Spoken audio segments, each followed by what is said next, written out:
kumaliza na wewe. Na ni katika jina safi la Yesu Kristo aliye mwokozi wetu. Amen. Nimeambiwa kwamba hema ambalo liko hapa ni la watu wa familia. Kama wewe si mtu wa familia, peana nafasi. Kama wewe si mtu wa familia, tafadhali inuka upeane nafasi. Tunataka kwanza, nataka muimbaji.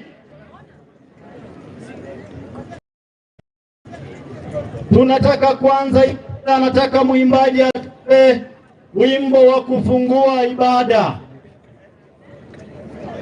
Njoo hapa mama. Tupe wimbo wa kufungua ibada hii. Bwana Yesu asifiwe. Haleluya. Kijito cha utakaso ni damu ya Yesu. Bwana ana uwezo kunipa wokovu. Kijito cha utakaso nizame kuoshwa umo. Na msifu Bwana, leo nimepata viumbe vipya, naona damu ina nguvu, imeharibu uovu uliodhulumu.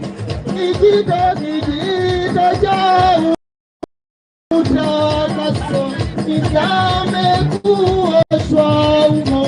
Na msifu Bwana, kwa hiyo nimepata naondoka kutembea nuruni mwa mbingu. Moyo safi kabisa kumpendeza Mungu. Kijito cha utakaso amekuoshwa umo. Na msifu Bwana, leo nimepata naondoka kutembea nuruni mwa mbingu. Na moyo safi kabisa kumpendeza Mungu. Kijito cha utakaso nizame kuoshwa umo. Na msifu Bwana, nimepata viumbe vipya, na damu ina nguvu, imeharibu uovu uliodhulumu. Kijito cha utakaso nizame kuoshwa umo. Na msifu Bwana, kwa hiyo nimepata naondoka kutembea nuruni mwa mbingu. Na moyo safi kabisa kumpendeza Mungu. Kijito cha utakaso amekuoshwa umo. Na msifu Bwana, nionapo amani kama shwari, au nionapo shida, alizotembea salama rohoni, salama rohoni, salama rohoni. Ingawa shetani atanitesa, nitajipa kokani. Bwana unyonge wangu amekufa salama rohoni, salama rohoni, salama rohoni. Dhambi zangu zote wala zinoso salama, wala sijui laana zake. Salama rohoni, salama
Makuri menado, Makuri menado,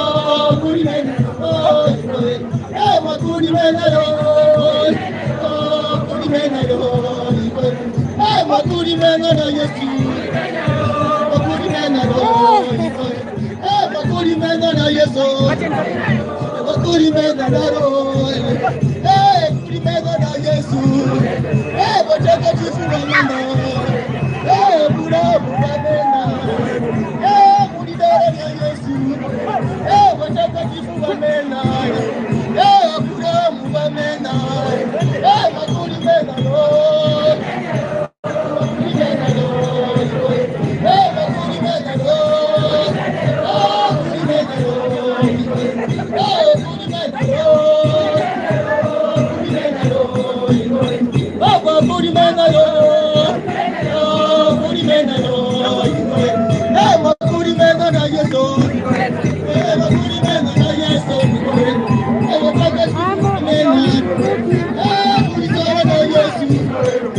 Makuri mena na Yesu, Makuri mena Lord, Makuri mena Lord, Makuri mena Lord, Makuri mena Lord.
Asante sana.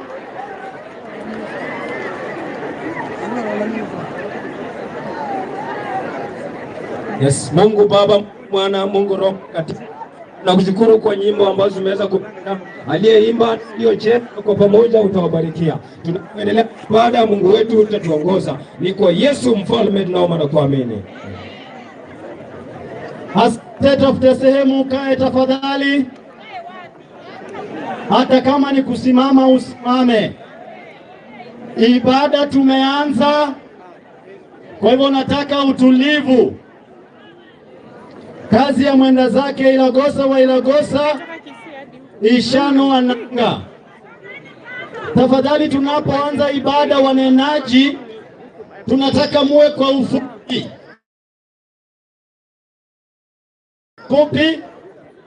Ili tumalize kazi ya rafiki yetu kwa njia ambayo ni nzuri.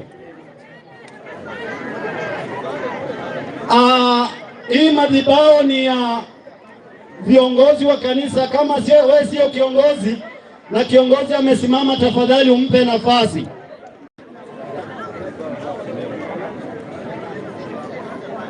Tunataka tupate andiko takatifu, alafu tuanze wanenaji mara moja. Kwa hivyo Bishop area kuja utupe andiko, alafu tuanze unenaji.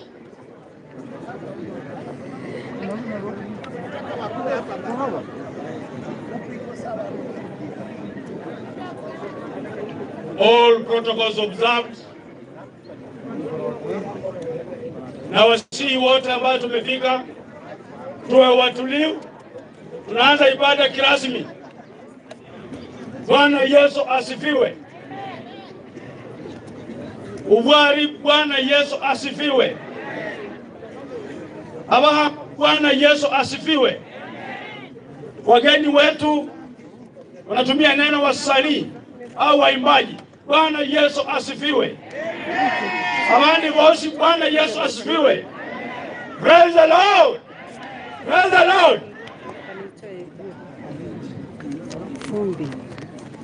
Tunafungua na maandiko matakatifu.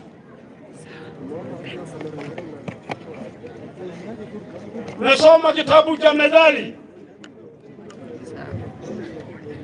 Methali 30 mstari wa 27.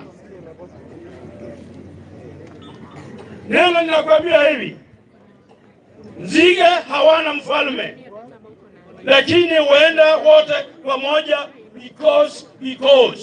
Praise the Lord. Praise the Lord.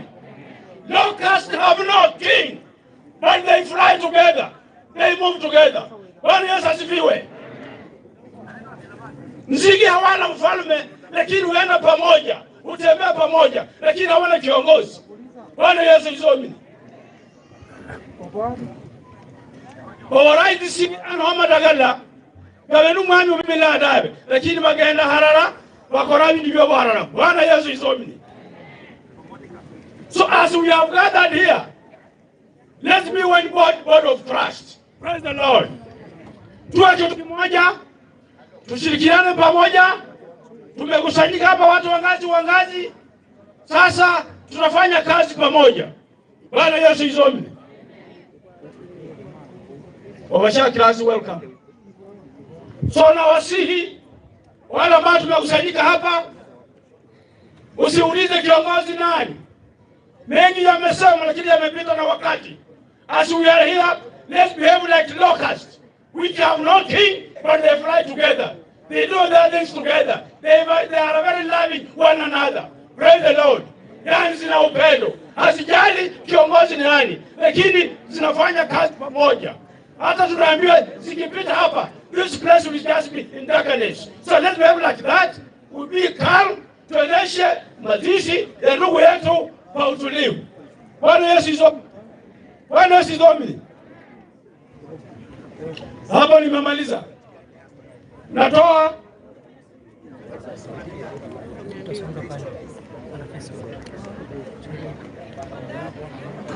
nikimaliza hayo, natoa utaratibu. Sasa hiyo imeenda. Tunajua watu wametoka sehemu mbalimbali, tunasema ni asante. Hasa wenzetu wa Nairobi kwa kazi ambao wamefanya, tuwashukuru. Ili kuonea kwamba mwili wa ndugu yetu umefika hapa, tunasema ni asante.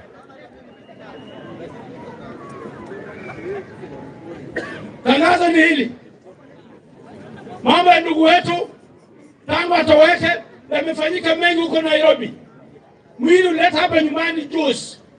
So leo we have no long agenda. Agenda leo ni maziko.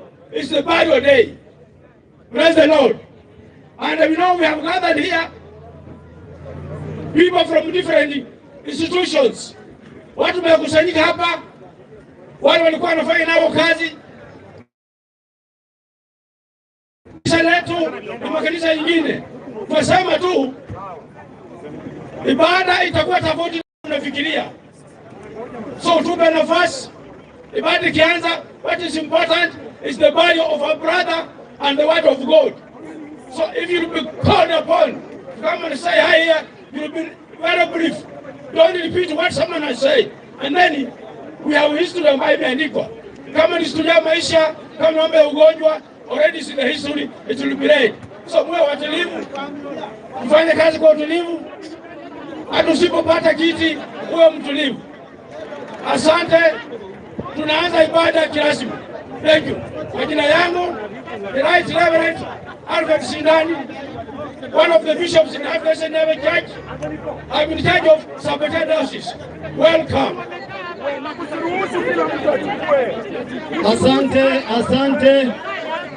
Nataka watu watulie, chukua kiti. Chukua kiti, nataka mzee wa ukoo. Mzee wa ukoo, mzee wa ukoo njoo. Ninaenda kwa kasi sana, mzee wa ukoo dakika 2, sitaki maneno mengi. Karibu sana. Kwa Nairobi. Asante sana. Wano mshukuru wangu alikuwa mtu ambaye anajulikana kwa kazi zake alikuwa anafanya, kama Mungu alimchagua kwa hichi. Sisi familia tumezuinika katika roho zetu. Mungu utulinde, uturehemu, utufunge kamba ambao unajua mtoto wetu amekuta kwako, umweke mahali ulimpangia kama dunia. Na sisi wazazi ni familia. Mungu utusaidie, utubariki, utusamehe dhambi, utuondolee misiba ya dhambi, ulete amani kati ya maisha yetu ya ulimwengu. Kanisa uendeshe baada ya mshukuru wangu kwa amani na upendo.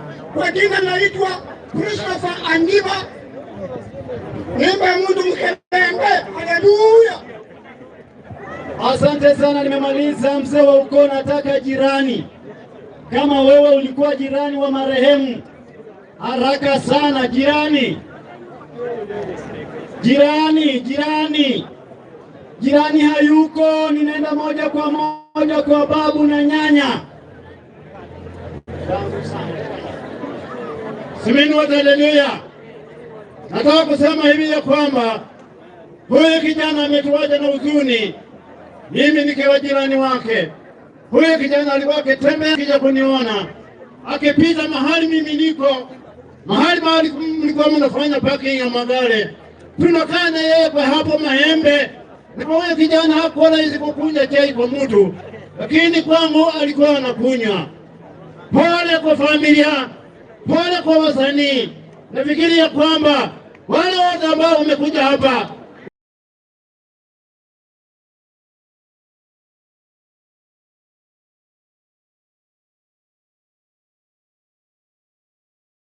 wao ni jirani. Sijui kama kuna jirani wa Nairobi, jirani ambaye labda ametoka kula jiji. Hamuna. Nimeona nataka nyanya na gunga kwa haraka sana. Dakika moja ninamaliza. Kama kuna babu, kuna nyanya. Asante hawako. Ninaenda moja kwa moja. Wako wapi? Muda wetu ni mdogo. Kama mkana. Oh.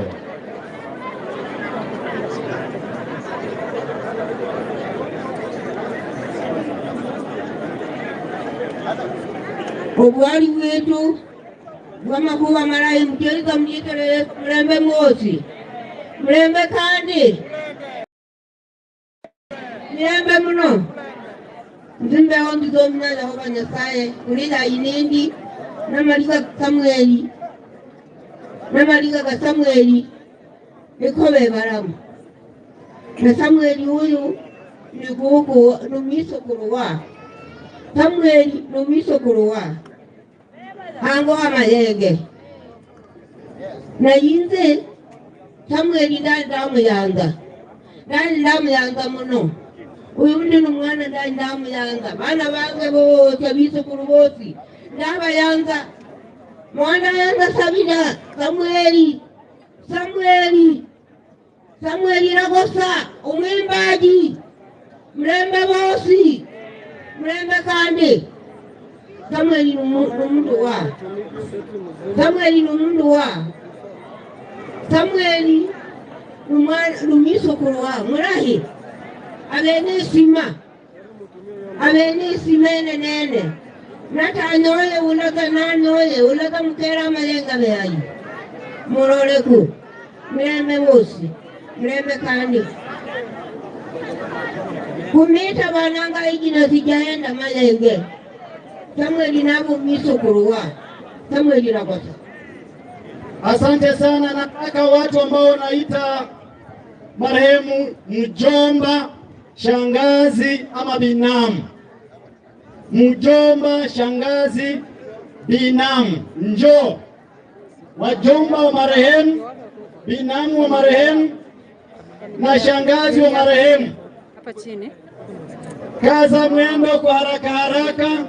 Guys, watu ni wengi hapa, siwezi differentiate nani familia juu mimi siwajui personally. But nimeambiwa ndio wao kwa hiyo site hiyo yenye nimemulika. Usinichape, siwajui.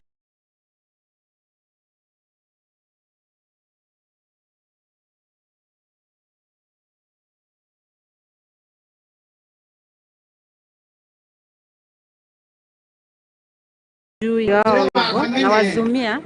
Alafu network sio poa, so tunaenda tukihani. Ni mjomba yake mdogo ambapo ni Patrick ya Mikaeli wa Baraka. Barikiwa sana. Peperusha bendera ya Bwana.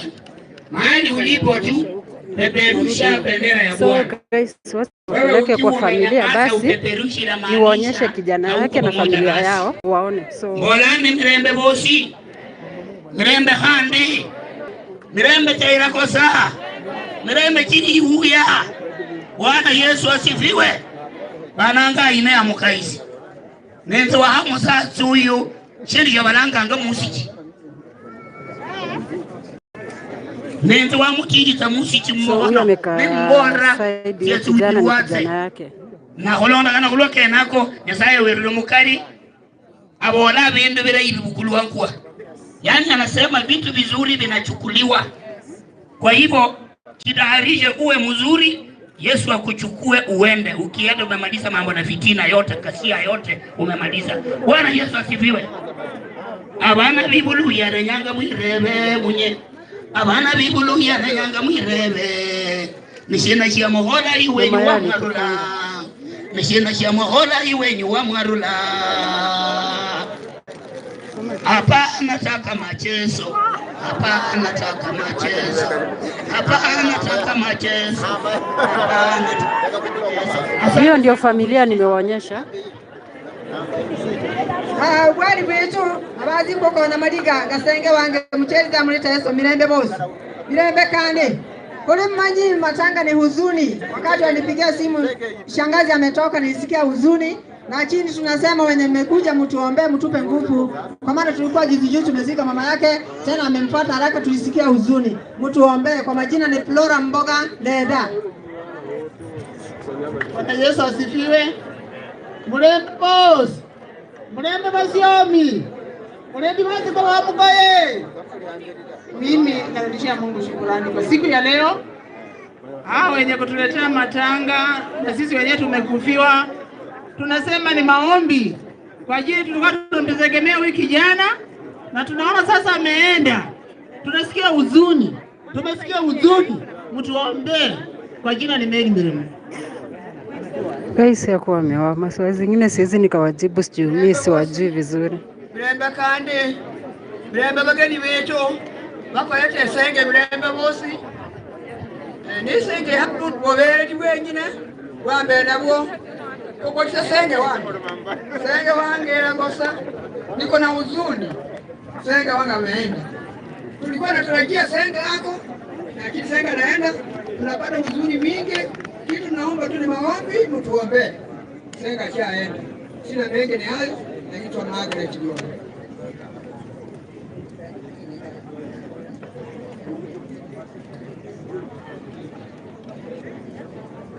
Haleluya!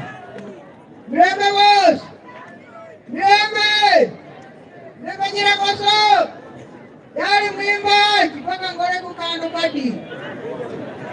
Rufere kurangira Ilagosa, rufere go. Rufere, rufere. Rufere kurangira Ilagosa, rufere go. Rufere no. Ni rufere molidala, rufere go. Wasanii wako wengi ndio wamekaa hiyo side. Hao ndio wasanii.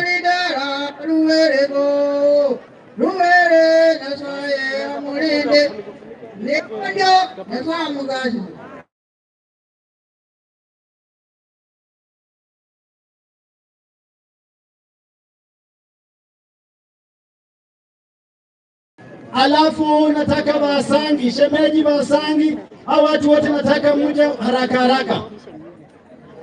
Shemeji Basangi hawajafika. Mama Ilagosa alikufanga kitu. Shemeji 2021. Mashemeji wa Ilagosa pande zote. Mashemeji wa Ilagosa pande zote. Wale wameuliza wasanii mtawana wakisimama. Ringtone ndio hilo huko. Ndio hiyo ringtone. Asante hawako. Kama kuna mtu amekaa kwa tent si mwimbaji, kuna waimbaji wanataka kukaa, waheshimu tu kwa mezani yao na watumishi waweze kukaa tafadhali. Asante shemeji wameingia. Tafadhali nataka mnaangalia mbele kwa sababu yuko. Ni dakika moja tu, salamu na jina lako tafadhali. Umekaa Bwana asifiwe. Asifiwe tena. Majina naitwa Beth Shikanga, Ilagosa akiwa shemeji yangu. Dadangu mkubwa akiwa ameolekea ndugu yake mkubwa. Bwana Yesu asifiwe. Bwana Yesu asifiwe tena. Kwa majina ni Caroline Kabasi, Ilagosa alikuwa shemeji wangu. It's okay. Stream. Bwana Yesu asifiwe. Kwa majina naitwa Kenneth Lungalia, nikitoka Chavakali. Nikiliwa tuna machozi mtuombee. Bwana asifiwe. Bwana asifiwe tena.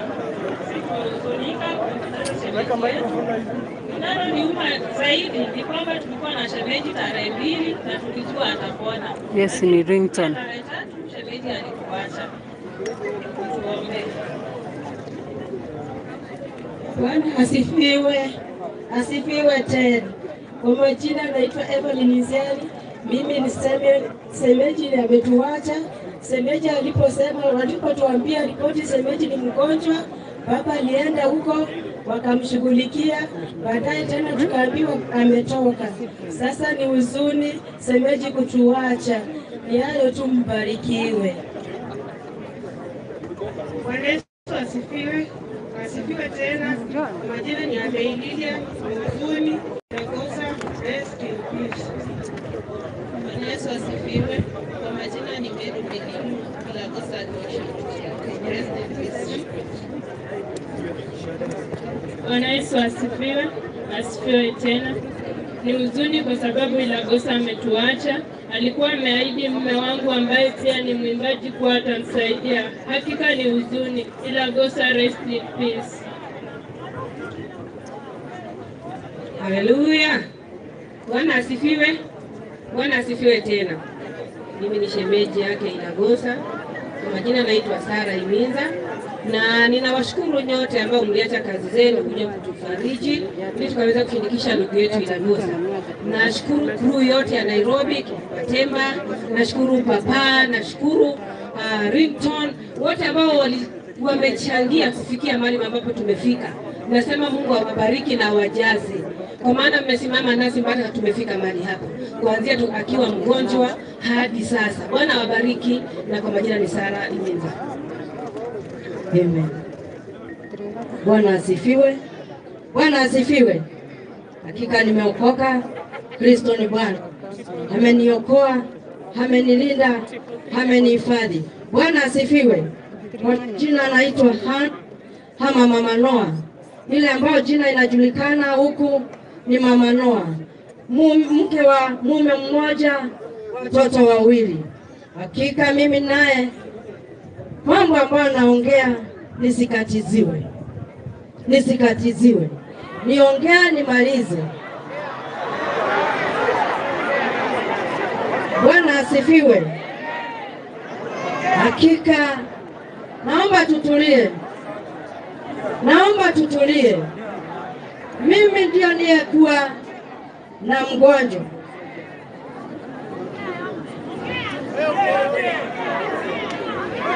Bwana asifiwe. Mbarikiwe.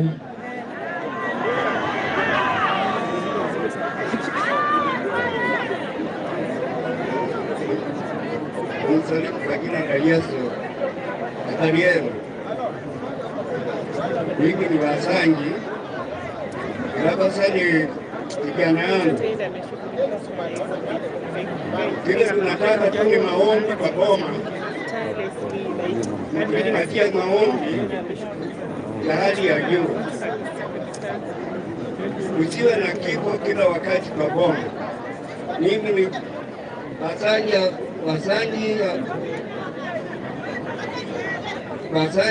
na kupatia pole kwa boma. Na Mungu atakurehemu.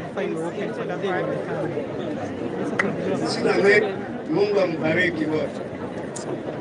Asante sana. Nikimaliza mambo ya Wasangi, ninataka nilete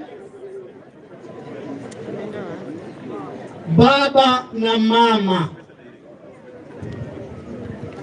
Baba na mama.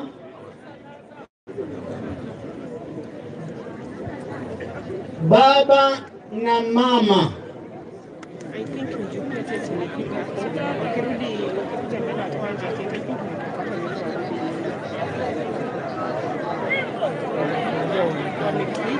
Kuna mtu anataka kuimba sala zangu? Ako wapi? Njoo hapa basi nikuone. Ako wapi? Haya, njoo. Njoo hapa kama unataka kuimba. Ako wapi yeye? Yule anataka kuimba, njoo. Baba na mama. Pande zote. Msako rutanga wikare kidogo. Baba na mama pande zote kuja. Mzee Robert ngoja kidogo. Baba na mama pande zote njoo. Wote kujeni wote.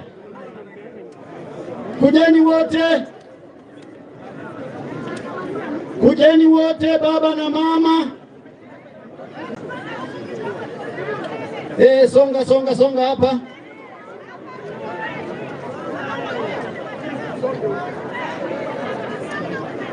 Asanteni sana baba na mama. Nataka mtu salamie tu ya jina, maneno mengi. Bwana Yesu asifiwe.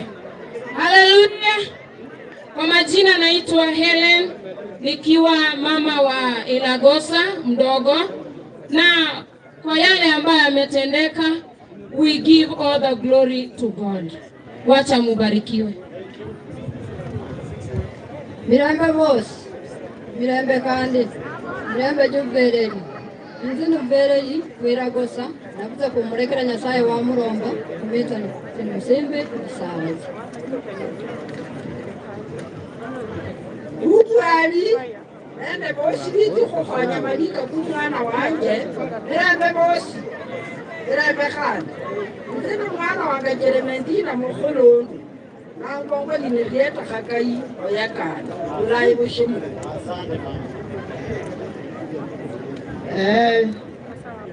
Ese kufanya mwana wanje mirembe bosi.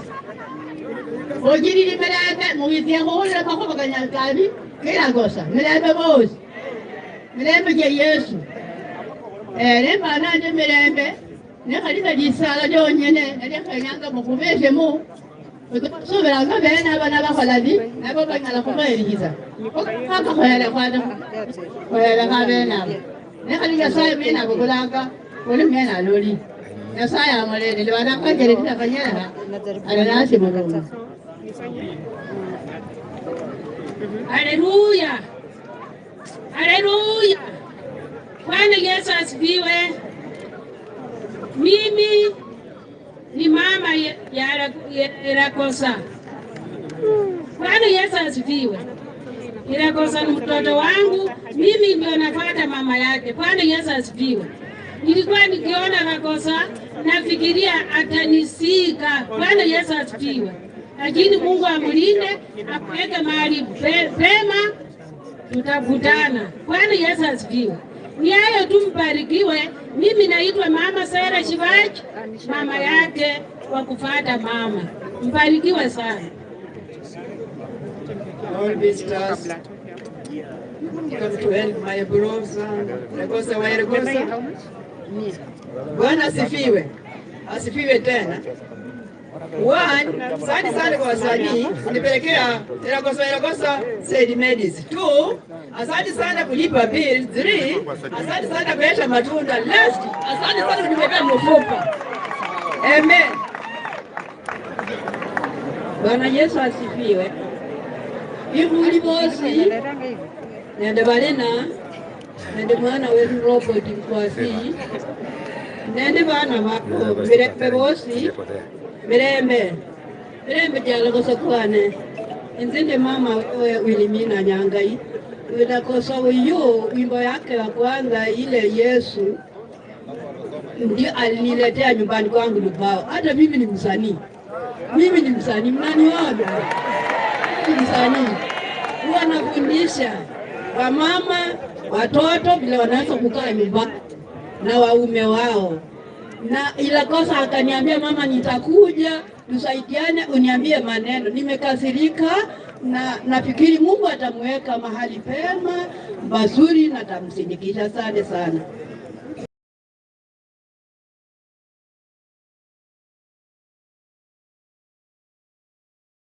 Watu ambao mko hapa mbele, musonge. Watu hawa media wanataka kuona watu wa familia hapo. Bwana Yesu asifiwe. Bwana Yesu asifiwe. Mimi jioni njema ambapo namshukuru Mwenyezi Mungu. Mimi Ilagosa ni kijana wangu. Mimi ni mama yake mdogo. Na ninakaa na Ilagosa Nairobi. Niliposikia Ilagosa ameenda hospitali, nilipanga nikaenda kule. Niliangalia Ilagosa akiwa mtoto wangu, nikamwita Ilagosa. Haitiki. Bwana asifiwe. Nilipomwita msanii wangu, kwa nini uniangalia? Aliniangalia akaniambia, wewe ni mama mdogo. Bwana asifiwe. Nilipotoka huko nikasikia Ilagosa ameaga, nilihuzunika. Na lakini kwa yale yote tumuombe aende mahali pema peponi. Mimi kwa majina ni Josephine Mbone Mikaidi, mtoto wa Kinanga mpaka kitu saa 8 hivi. Bwana Yesu asifiwe. Asifiwe tena.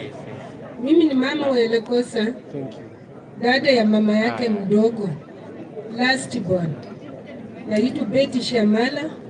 Nina huzuni. Ilagosa alikuwa rafiki yangu, mtoto wangu mzuri. my best son. May God bless his soul in eternal life. Waombolezaji wenzangu, hamjambo. Kwa majina mimi ni Joshua Kagari Andami. Nimempika kwa mtoto, matizi mtoto yangu, sikupika, lakini wasanii wote naomboleza nikisema maendeleo.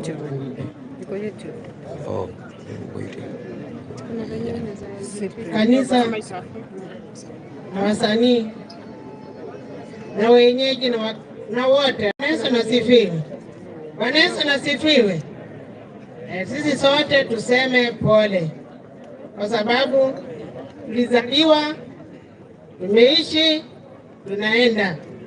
Bwana Yesu nasifiwe. Simu ya kwanza nyumbani mimi ndio nilipokea, ni huzuni.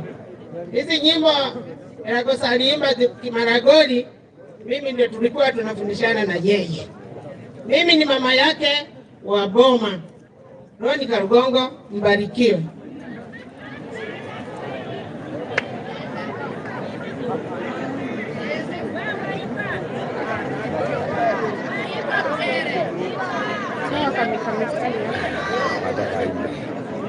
Kama ni mwimbaji kidogo. Bwana Yesu asifiwe. Wasanii, makanisa mbalimbali na wote ambao wamefika hapa na wasalimu katika jina la Bwana. Hamjambo? Hamjambo tena. Mimi kwa majina naitwa Christopher Lugongo. Huyo aliyelala akiwa mtoto wangu. Mimi ni ndugu yake baba ya Ilagosa wa Ilagosa. Mimi ndio baba yake, anafuata mimi. Kwa hivyo Ilagosa ni mtoto wangu. Tuna huzuni, tumehuzunika, hatuna la kufanya, bali tunaomba tu maombi yatoke kwenu. Bwana wabariki wote. Asante sana. Ninataka nimwalike mzazi mzee Robert, baba yake marehemu. Mpatie nafasi hapo, njoo mzee.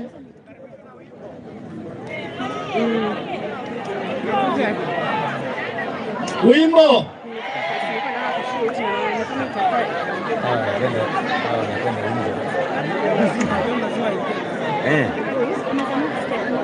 kanisa bwana, tupeni wimbo. Kuja.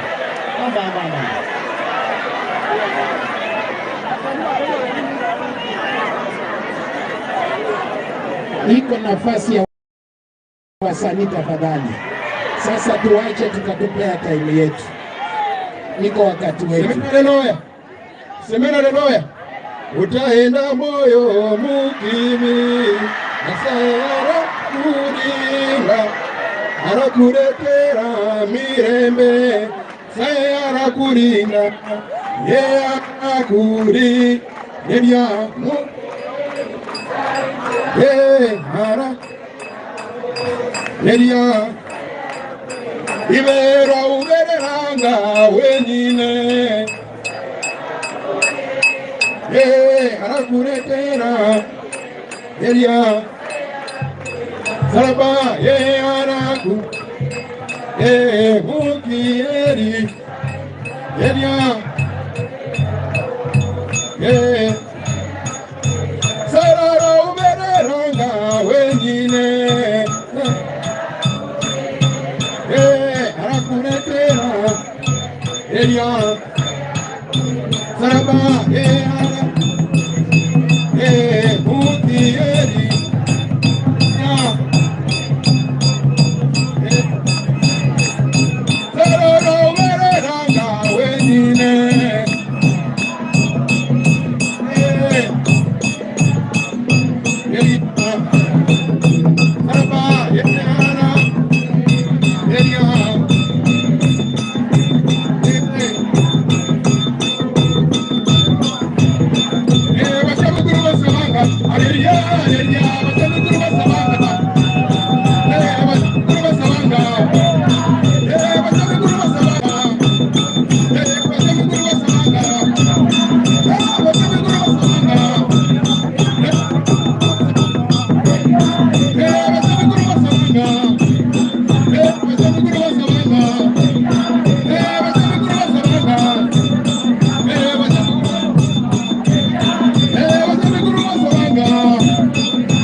Haya, tutulie chini.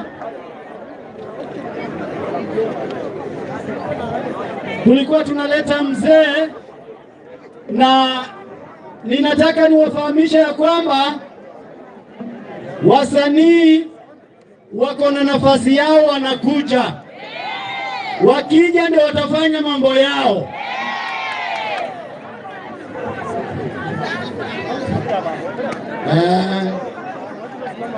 Mwami Yesu izoni. Bwana asifiwe. Yuko na haleluya. Yuko haleluya. Haleluya. Ndakaboini kwa wale wote ambao mmeacha kazi zenu kutoka mbali na hapa karibu, nimekuja kusaidia matanga ya mtoto wangu Ilagosa akiwa naitwa Samuel Ilagosa na mimi naitwa Robert Ilagosa. Kwa vile ndio kushikana Ilagosa Robert na Ilagosa Samuel naitwa Ilagosa Ilagosa. Ndakaboini ngande nyabandu ya bandi. Mundu anaka ukwemba amba chirisi kubasa mamba basabwa ukana bange noberi hamkori kibangu twatana haraka mute chirisi ku kori bangu sema mwangi mwa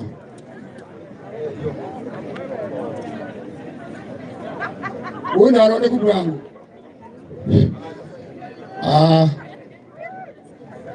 watoto wetu ambao wamekaa Nairobi, wale ambao wamefanya hili, na msalimu kwa jina la Yesu mjambo. Mimi nikisimama hapa nasimama kama baba ya huyu kijana. Huyu ndio mkubwa yetu kwa hiyo familia ambao tumeoa hapa Ibushumuli. Bibi yangu anaitwa Josephine, mimi mwenyewe naitwa Tom, natoka Ireki. Kitu nataka kushukuru watu wa Nairobi, Kenya nzima, ile kitendo mmetufanyia kwa huyu msifa ambao umetuletea hapa. Tunashukuru. Wakati mtatoka hapa mkirudi Nairobi ama Mombasa, Mungu amsaidie mrudi kwa usalama. Tena nataka nimwambie, mimi nilikuwa nimefanya mpango, kwa maana mimi nakuanga mwanasiasa katika Ikolomani. Nilikuwa nimeongea na ndugu yangu hapa mpendwa anaitwa Mutambo Mutabadi. Nilikuwa nimemwambia nataka tutengeneza harambee ya kusaidia nyinyi vile mnafanya watoto yetu wanajua maneno ya Mungu. Kitu mbaya shetani ndio imekuletea maneno mengine kuja kukuletea msifa hapa. Hiyo tunaomba tena isirudie. Baba ya huyu kijana, mimi nakuombea. Juzi tulishika mama, nilikuwa nafikiria huyu kijana na wenzake watalinda poma, lakini shetani imetufundisha maneno mengine.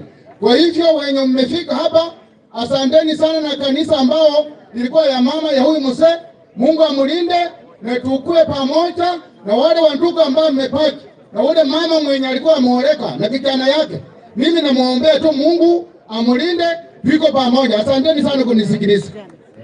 Ndio mama huyo kijana. Ni mama yake. Haleluya. Bwana asifiwe. Mimi mwanzo nitamshukuru Mwenyezi Mungu jinsi aliyotenda. Maanake huyo kijana tuliposikia kwamba siku zake za mwisho amekutana nazo, tukatiwa na wasiwasi, japokuwa Mungu ametenda yaliyo mazuri. Ndiposa ninamshukuru nikisema ni asante.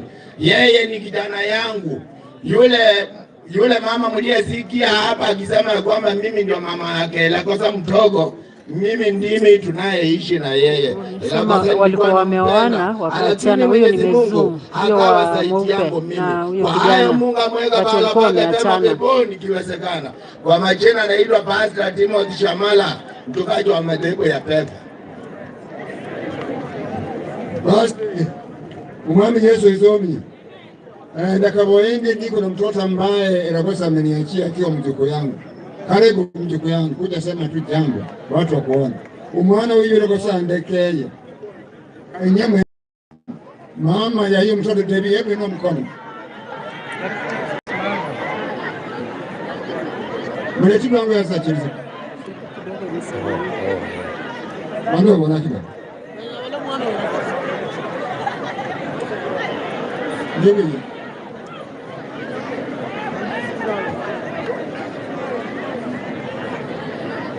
Jina David. Kwa majina naitwa David Ilagosa. Mimi ni mtoto wa Ilagosa. First born.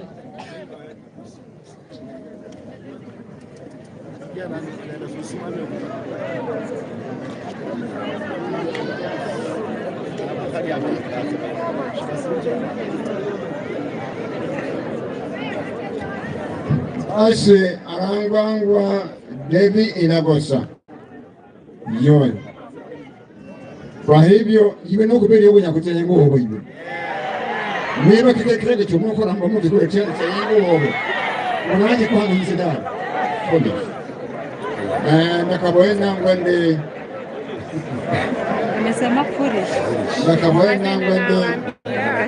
Samuel Ilagosa ni mwana wange.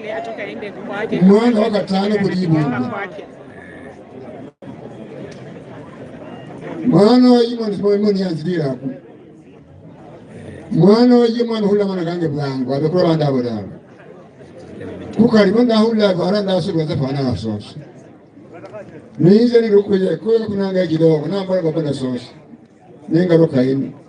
Ye kuchezamo kakala ambola ai baba hamba muri bitika cyako byabudika. Kane nisya. Ya kusema kwa kana mutanda mpira. Kwa hivyo bana wali bamudwali sana. Nakuze kuba yinse mboranza musane ndinye. Nikuze no nisi burusana. Nakusimeke muhiga kwa fe. Kandi ubuno kandi garukana gusa muri yange wese buruku mweno. Kubisemeka kama amenyeleza wagasa hapo. Asante, gari ya viti inakuja, tutaki watu wakimbie hapo. Hizo viti mwache, kuna watu ambao watapanga, tafadhali. Usionekane kwamba unaegemea hiyo gari Tunaenda kwa ndugu na dada wa Ilagosa. Na nimeambiwa kuna mnenaji wao, karibu.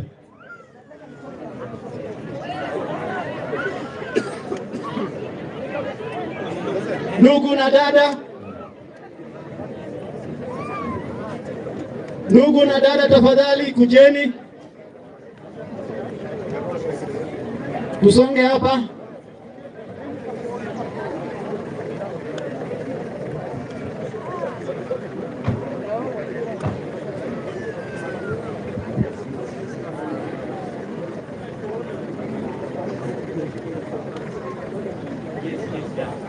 Kwa hivyo ni introduction ya jina, alafu kuna mmoja wao ambaye atasema kwa niaba yao. Ni jina tu, maana kuna mtu ataongea kwa niaba yenu. Bwana Yesu asifiwe. Kwa majina ni Caroline Fedha. Ilagosa ni kazini yangu na nimehuzunika. Bwana Yesu asifiwe. Asifiwe tena. Bwana Yesu asifiwe. Asifiwe tena. Kwa majina ni Ilagosa akiwa kazini wangu. Bwana Yesu asifiwe. Asifiwe tena. Kwa majina ni Margaret Fedha. Ilagosa ni kazini wangu. Thank you so much. Naona bado wanaongezeka. Nataka mnipe tu kirao moja ya wimbo, alafu huyu mnenaji anene kwa niaba yenu tafadhali. Muda wetu ni mbaya.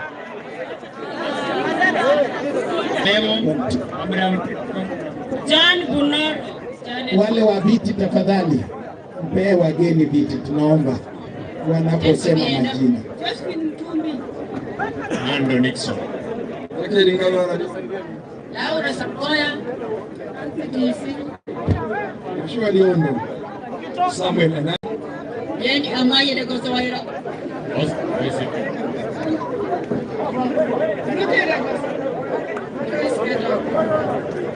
Antonina Mtumbi. Judith Mutumbi. Helen Milimu. Ibot Cheti. Masika.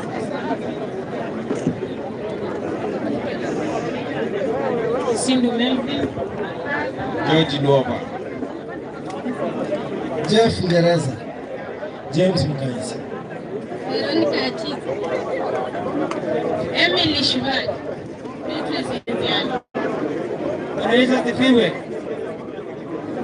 Sawa, lakini kanisa asifiwe. Mimi nashukuru imbaji ulinipatia ndugu yangu, nimemleta kafika kwa boma. Sasa hii tunamuona, tunataka tumsindikize. Kwa majina ni Moses Mtumbi, mbarikiwe. Kwa majina ni Isaac Ilagosa. Bwana asifiwe. Majina ni Francis Mtumbi, tubarikiwe sote.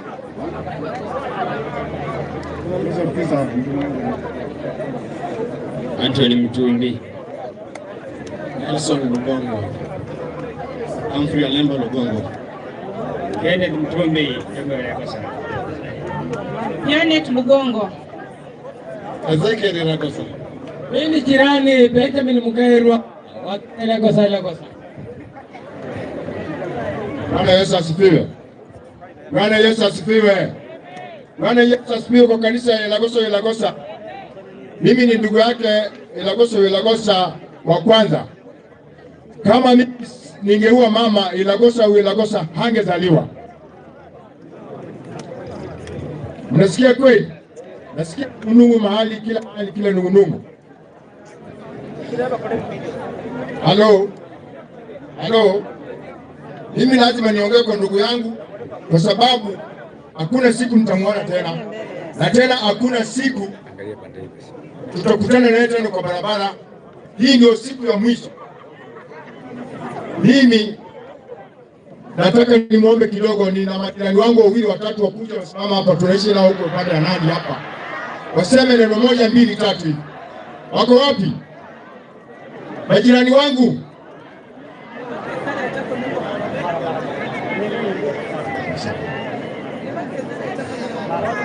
Bameai bana.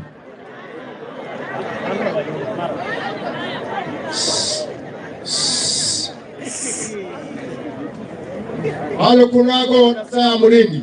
Asante kuko ikumkoe kwa Samuel Ilagosa. Na saa mulindi. Haya, tafadhali kwa heshima ya Ilagosa tutulie. Halo, kelele tuache. Hii ndio familia ambayo imehuzunika. Mkipiga kelele hivyo wanahuzunika zaidi. Yaani tulikuja hapa tupige kelele. Sasa kila mtu atulie tuli. Kanisa ambalo limesimamia pamoja na la Nairobi. Baba ambaye amepoteza. Sisi ndugu na dada ambao tumepoteza. Na muona mjane pale ambaye ni ndo wetu. Tunasema ni pole. Mimi nitazungumza kwa niaba ya familia hii ambayo mimi ndio mkubwa kwa hao wote katika uzao wetu. Lakini hawa ambao mnaona hapa mbele, hawa ndio tumbo moja, wale walitoka kwa tumbo moja kwa mama wa Ilagosa na baba Robert Ilagosa. Kwa hivyo ninapoongea kwa niaba yao, mmeona jinsi hali ilivyo hapa nyumbani. Mzee amebaki na jinsi ambayo mlisikia akisema, amesema huyu ambaye ameaga ndiye alikuwa nguzo yake. Yeye ndiye alikuwa anamlinda.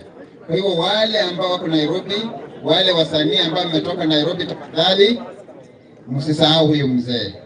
Kama kulikuwa na kitu kidogo, labda Ilagosa aliweka mahali fulani na nyinyi mnajua mahali kiko, labda hapa ameambia mzee kwa wakati huo alikuwa mgonjwa, tafadhali nyinyi ndio mnajua, msimwache mzee jinsi ambao mmeona alivyo. Pia kuna mjane hapa mmemwona na mtoto. Mjane yangu ni kusema ya kwamba kuwa karibu na hii familia, kuwa karibu na sisi hapa. Hata ikiwa mpendo wako ametoka, lakini tuwakuomba tafadhali kuwa karibu, uwasiliane nasi, hata ni kama ni kwa simu, utembee huku na tujue ya kwamba sisi ni familia moja. Tunapoona yule kijana, yule mtoto wa Ilagosa, tunajivunia. Tunaona ya kwamba kweli mbegu ile yetu itaendelea kuendelea na kumea zaidi. Kwa hivyo tunapokuwa kule Nairobi mahali mnaishi, tafadhali tusiache mzee na sisi ndugu na dada. Na kwa wengine wote na majirani tunasema ni asante, mmekuwa wazuri kuja. Tunapoona umati mkubwa hivi ninafurahi kwa sababu mlikuwa mnampenda huyu mwenzetu. Tuzidi kuweka upendo katika familia hii, tuzidi kuweka upendo katika makanisa yetu, na tupate msanii mwingine ambaye atatoka achukue nafasi hii ya Ilagosa wa Ilagosa. Bila kwenda kwa mengi, ningechukua nafasi hii kusema asante kwa wote ambao mmefika, asante wasanii, asante wale wote, hata wale ambao siwezi kutaja kwa kufika hapa, na Mungu awabariki sana.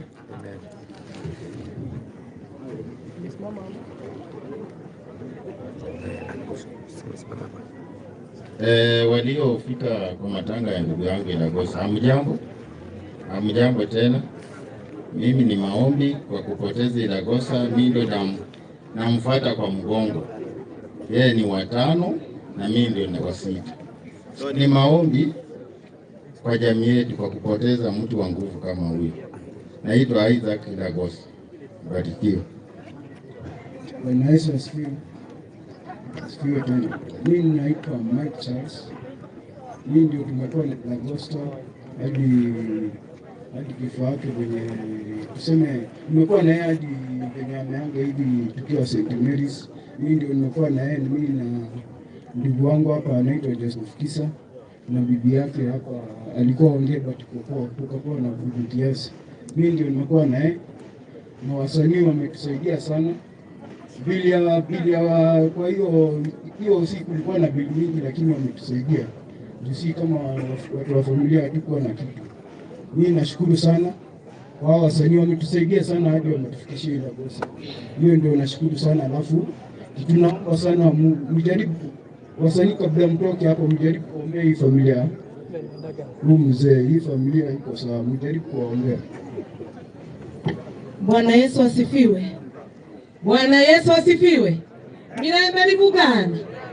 Mirembe ya Ilagosa. Ilagosa yayanza mndu wosi. Ilagosa yali novo yanzi mndu wosi. Bwana Yesu asifiwe. Ilagosa, ninajua kuna siku tutawahi simama kwa uwanja, kwa umati kama huu, kunena maneno yake. Nataka kusema hivi kwa Kiswahili. Ilagosa kukua kwake, tulilelewa maisha ya shida ya tabu. Tungeenda kutembelea watu kuomba kazi ya kusomba maji ili tupate chakula. Tulijua kuhustle tukiwa watoto wadogo. Na ndio maana Ilagosa akajituma tangu totoni. Akaamua hata Mungu akambariki na kipaji. Bwana Yesu asifiwe. Sisi tuna huzuni tunapoona watoto ambao tulilelewa kwa bidii, kwa jasho ya kuhustle, tumeanza kukatika jinsi tunakatika. It is so painful.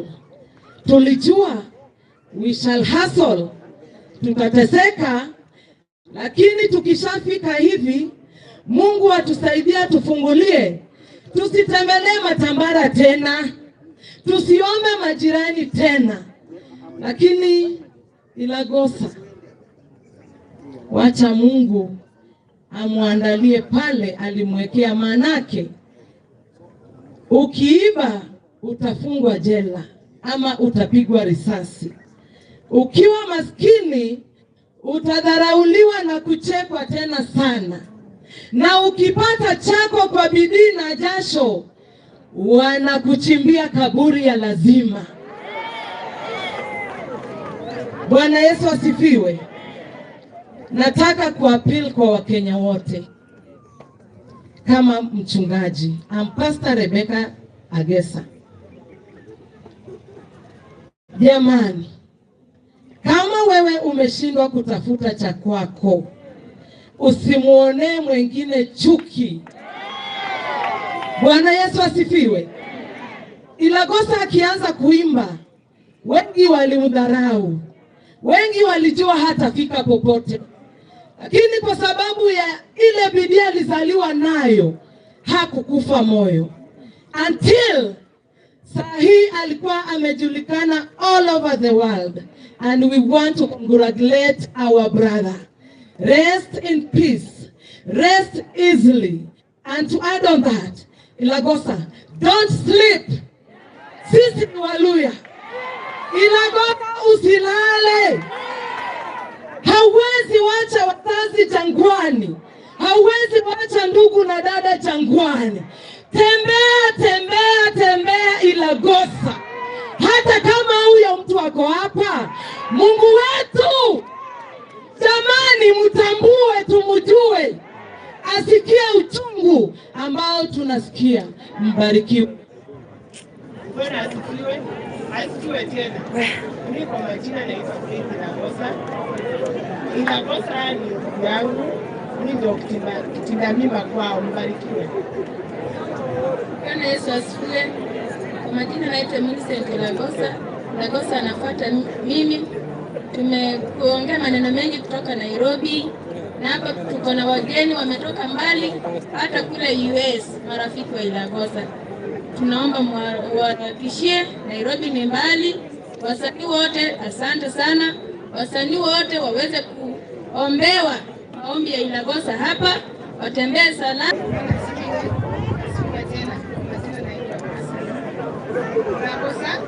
Mimi kwa majina naitwa Masi Ilagosa. Mimi nilikuwa nampenda sana Ilagosa. Wa Ilagosa alikuwa bradangu, alinisaidia hadi akanisomesha. Tumeishi naye Kericho, tunaishi naye Nairobi. Nimesema sana, asante sana kwa wasanii na mtuweke sana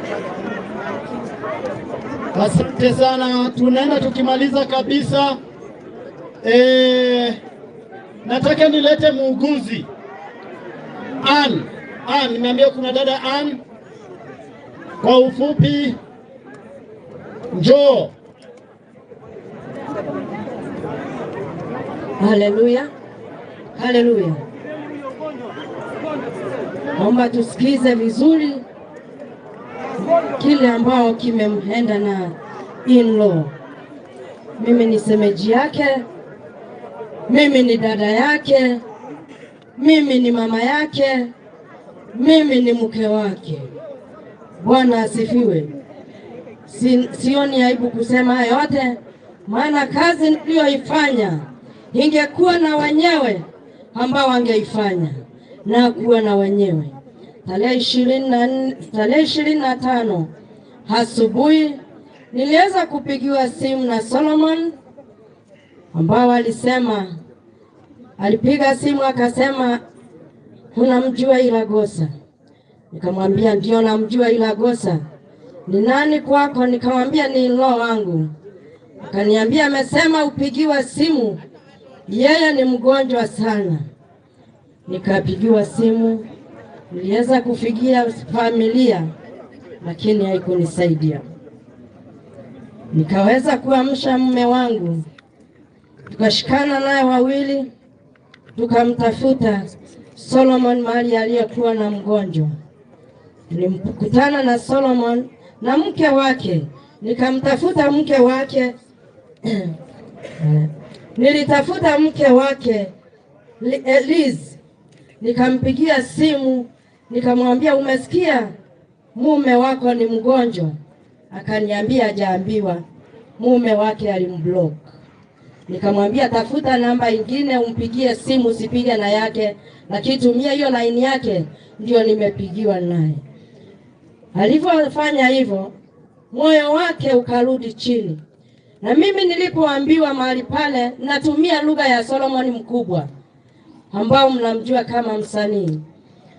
Tulipoongea na Solomon na mke wa Ilagosa na mume wangu Joseph, tuliweza kujadiliana tutoke tukutane twende mahali pale, lakini tulichelewa.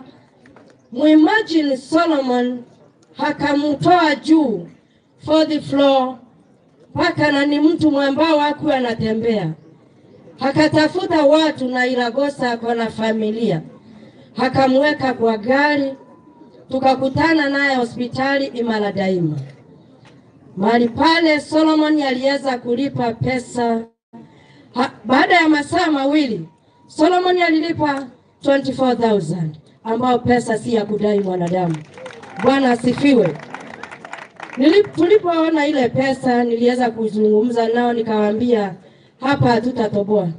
Kufika kesho yake itakuwa karibu 1,200. Solomon akasema yote ninakubali. Tukaweza kumtoa pale tukiwa tumeambiwa Ilagosa hana ugonjwa. Tukamtoa mahali pale tukaenda St. Mary. Mahali pale St. Mary aliweza kupimwa. So bado Solomon mkubwa ndiye anashughulika. Mahali pale akaweza kupimwa, akapatikana hana ugonjwa. Wakaniambia ni stress.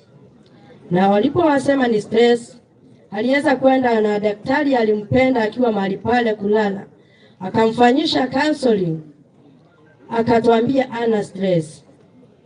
Baada ya siku 2 tarehe 27 Ilagosa akaniambia Molamwa, nataka kuongea na wewe peke yako. Tukakaa wawili, sasa alikuwa anaongea. Akaniambia Molamwa, mimi nitafa. Nikamwambia utakufa. Tukakaa tukaendelea hivyo. Akiwa na matibabu akachukuliwa na ino mwingine akampeleka pamoja na mke wake, wakampeleka hospitali nyingine, akapimwa akaambiwa ako na typhoid. Akawa anaendelea bado na hayo matibabu. Kufika tarehe 28 ikasindikana. Kufika 31 akawa mzima. Kaniambia ino sasa mimi ni mzima, nataka kwenda mkesha 31st December. Nikamwambia ino usiende, sioni ukiwa mzima, bado mwili wako uko chini. Mahali pale ino akaniambia wacha niende, nikisikia nalemewa nitakupigia simu. Siku ya Jumapili watoto wakaniambia mamu acha tumpigie dadi simu tusikie anaendelea aje. Nikamwambia msimpigie simu, wacheni apumzike njoo mnajua asikii mzuri. On Monday tutampigia simu asubuhi. Tuliweza kupiga simu asubuhi, hakuweza kushika. Tukashinda hiyo siku tukipiga simu, hakuweza kushika.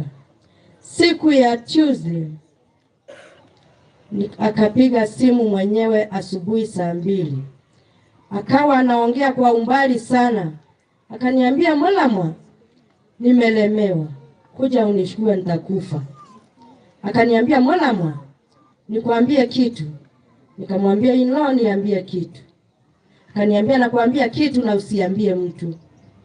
Akaniambia nilipewa poison Kakamega. Kwa hivyo ikawa ninaongea sasa, akakuja tuko naye, akaletwa hapo tukijitayarisha kutoka. Mtumishi wa Mungu ambao ni kwa Temba msanii akapiga simu akasema msikuje, ninamleta kwa nyumba. Tukawa tunangojea. Anajua kwetu si tunakaa kibla, anajua kwetu, lakini ajabu shetani alipata kuinuka sana, na kawa tayari ni kama alikuwa ametengeneza njia yake. Maana anajua kwangu na walizunguka masaa mingi kama hawafiki kwangu. Mimi mwenyewe natoka kuwatafuta siwaoni. Wanakuja tunapitana nao. Ikawa tunapitana. Waliweza kufika, tukakaa nao, tukakaa na Ilagosa. Tarehe ngapi? Oh my God. Tuliweza kukaa na Ilagosa, tukakaa na yeye. Baada ya siku 2 Ilagosa akalemewa. Nikampigia Solomon simu. Nikamwambia tafadhali mahali huko kuja. Hayuko hali nzuri. Hakuniangusha. Alikuja haraka sana, hakukaa. Na yeye ndiye aliyembeba Ilagosa tukampeleka mahali pale St. Mary Hospital. Tulipofika mahali pale ikawa familia haina pesa. Familia haina pesa. Wasanii ndio waliyeshughulika. Solomon akawa anashughulika na Papa Tomasho. Akaweza kufika pale hospitali, akafungua group. Kufungua group ikawa sasa ni kuchanga pesa ili semeji yangu aingie kwa hospitali. Kwamba semeji yangu alikuwa na pesa lakini yangezifahamu. Si ati alikuwa ana pesa kama familia. Alikuwa na pesa lakini hakujifahamu. Papa aling'ang'ana mahali pale na pesa ikapatikana ya kumweka kwa ward. Alipopimwa tukaambiwa ni poison ndio imemkula. Imekula kidney na liver. Hakika tuliweza kusaidiana na mke mwenzangu Sala Imenza. Sala akawa ananiambia hii kitu imemkula sana. Hilo akasema hapana, izakula sana kiasi tu. Ikawa tunajipa moyo pale pasipokuwa na moyo. Tukasukumana naye mahali, na alikuwa mume wa kula na kutabika. Alikuwa mume ambao hauziwezi. Ni ang'ang'ane vile atainua kichwa amlishe. Tukang'ang'ana hivyo naye naenda, tunabadilishana naenda. Nisipokuwa naomba taruhusa kazini, nilikuwa nimepewa nafasi niwe nampikia mahali pale kazini, ninaenda na chakula, nikaa kama niko mpweke. Niliweza kumshughulikia semeji yangu, nikang'ang'ana kama mahali pale hospitali. Akawa ananiambia, mwana, najua unachoka sana, lakini usichoke kwa ajili yangu. Kamwambia, mwana, na kushikilia mpaka utoke hospitali. Tulikuwa tunapata panda shuka nyingi sana ambao siwezi zisema kwa umati wa watu. Ikawa tunang'ang'ana wawili. Na ino wangu akajoin kwa kijana mdogo Charles. Ikawa sasa tuko na Charles.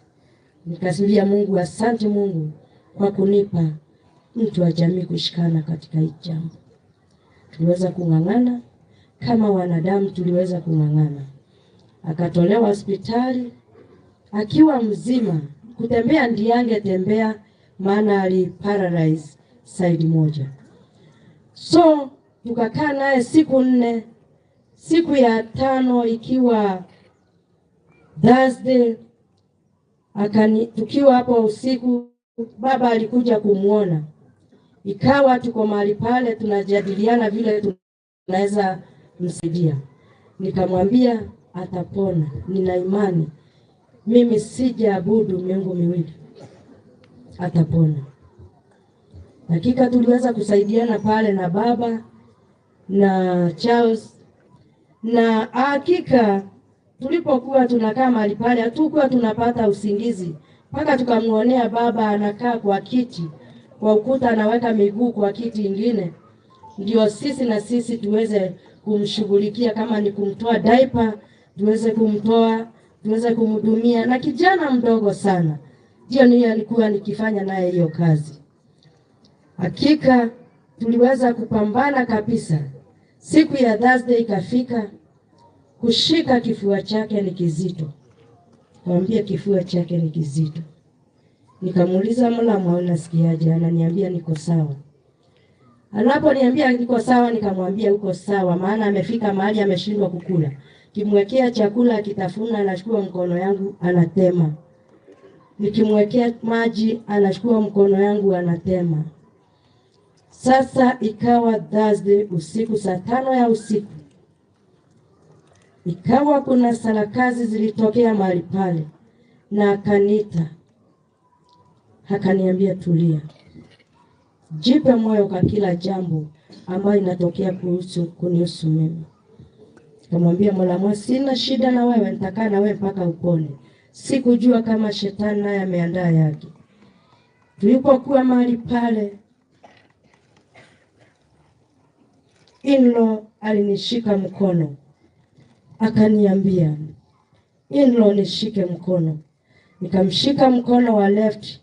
Akaniambia, I want to pray with you. Hakika aliomba, kama dakika 3 akaniweka mkono chini. Akaniambia, waambie wachukue dakika 10 ya kujitakaza, watu 3. Bwana asifiwe. Tukawa tunaona juu alikuwa akili ni kama imechanganyikiwa, tukaanza kucheka na kina Migaili. Tukacheka, akaita Migaili. Huyo Charles akamuita, akamwambia njoo hapa. Akaenda akamshika mkono, akamwambia rudi ukae. Akawa sasa ni kama nini sikuelewa. Anaita baba. Tunaambia baba kuja ukae na yeye hapa. Baba akikuja anamwambia rudi ukae. Anamuita tena. Akikaa anamwambia rudi ukae. Anamuita tena. Tukamwambia nikamwambia mbona pia wewe unatuchosha. Tumechoka, wewe lala. Akasema, akaita Migaili tena. Akamshika mkono. Akatuambia nataka tupige picha. We Migaili, Mama Noah na mimi. Tukapiga picha sana usiku hata kama zikutoka mzuri. Tukiwa watatu.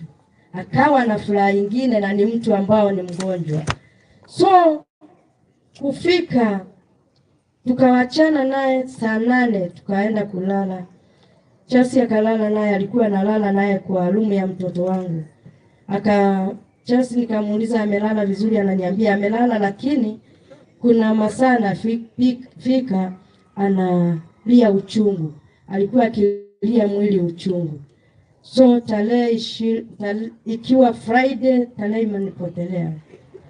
Tarehe 3 in-law aliamka akakunywishwa uji akawa akunywi. In-law akakaa saa 6:30 semeji yangu akalemewa. Tukaitana pale wote, mimi, Migaili, mume wangu, semeji yangu mwingine anaitwa Kivuli na Sala, mke wa semeji yangu Ezekiel. Tukaitana mahali pale. Ezekiel akatafuta gari kwa haraka.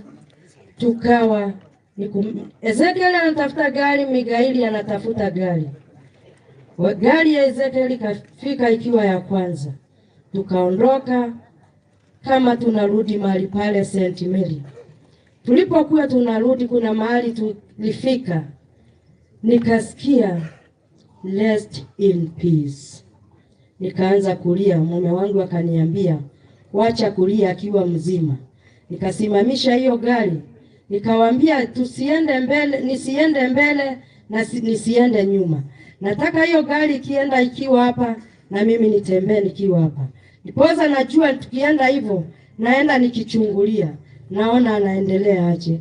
Tulipofika pahali kama tujaingia St. Mary, nilisikia moyo wangu umestuka na nikasikia roho kama imegonga yangu. Nikaongeza kilio kwa motorbike. Tukienda mahali pale, mke mwenzangu tuliposhuka akaniambia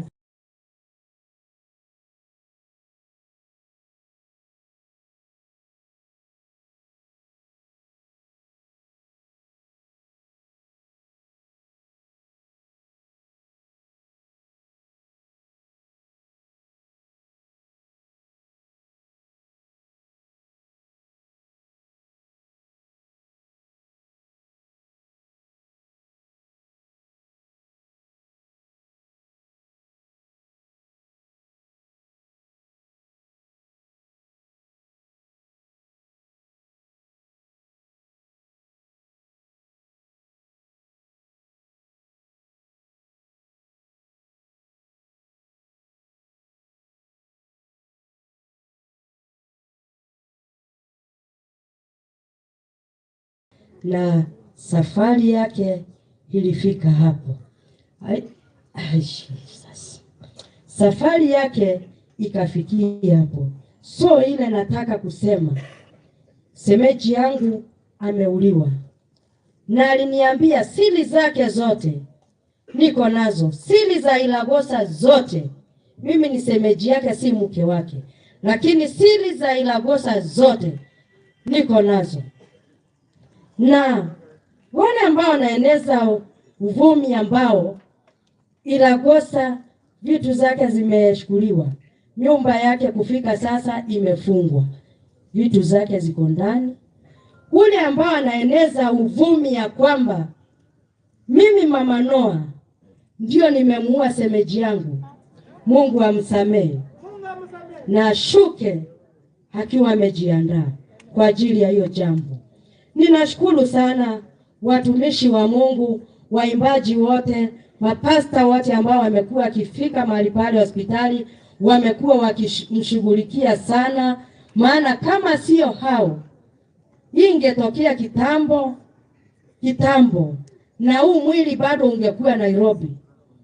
Maana mimi nawashukuru, bili ya hospitali ilikuwa kubwa sana, na tulipokuwa tukiwasiliana waliniambia Mama Noah, usijali. Kwa hivyo yote iliyotokea katika jamii na waomba msamaha, tusamehe, na Mungu amani awabariki awaongezee. Kabla sijaketi aliweza kuniambia nipigie mke wake simu. Pigia mke wake simu, akasema anataka kuongea na yeye. Mke wake alikuja kwangu, akaongea na yeye, akamwambia nataka kuongea tukiwa wote. Akaweza kuomba mke wake msamaha sana. Akamwambia nimejua nimekukosea kwa miaka mingi, lakini nakuomba msamaha. Nisamehe, na ninapokuwa mzima nataka nikushukue wewe Jose, mke wa Jose ambao ni mimi. Twende nyumbani kwenu, ndoa yetu irudi simame. Mke wake naye akamkubali, akamwambia Baba Devi, pia na mimi nakuomba msamaha. Najua nilienda kinyume na ndoa. Naomba msamaha, nisamehe. Akamwambia nilienda kinyume kwa ajili ya zile vitendo uliyokuwa nikinitendea. Ilikuwa so wonderful pale kwa nyumba. Msamaha ukawa, tukakula pamoja, ikawa nasikia mambo mengi yafai kumuona, akimuona atakufa. Mke wake alibreak, akakaa pale kwake mpaka hii safari katokea kama tujaenda, maana alisema anamtaka baba. Kwa hivyo waimbaji wote, watumishi wote wa Mungu, Mungu awabariki, awainue, awaongezee, msiwahi pungukiwa, na muwe na huo moyo kwa watu wengine. Mungu amani hailaze roho yake mahali pema. Amen. Asante sana. Nataka nichukue nafasi hii nilete wasanii, na bado programu yetu ni ndefu kidogo. Kwa hivyo naomba wasanii nanyi pia muwe waangwana, mchukue muda kidogo ili nasi tumalize programu ambao imesalia. Karibu sana brother. Nataka tumlete Geoffrey kwa Temba, alafu atuongoze hiyo nafasi. Asante. Bwana Yesu asifiwe. Bwana Yesu asifiwe, kanisa la Ilagosa. Amen. Mimi naitwa Geoffrey kwa Temba. Nataka niongee tu kwa kifupi, na ningeomba pia wale waimbaji na watumishi wa Mungu ambao tumekuwa pamoja nao katika safari hii tuweze kufika hapa mbele ninapoongea, na tutakuwa tunafanya vizuri. Kamati yetu ya Nairobi na waimbaji ambao tumetoka Nairobi, kwa dakika mbili tu tuweze kufika, niseme mawili, alafu mimi pia nitakuwa napeana kipaza sauti. Bwana Yesu asifiwe sana. Naomba kwa dakika moja mlisikilize tu kabla hatujaingia katika performances.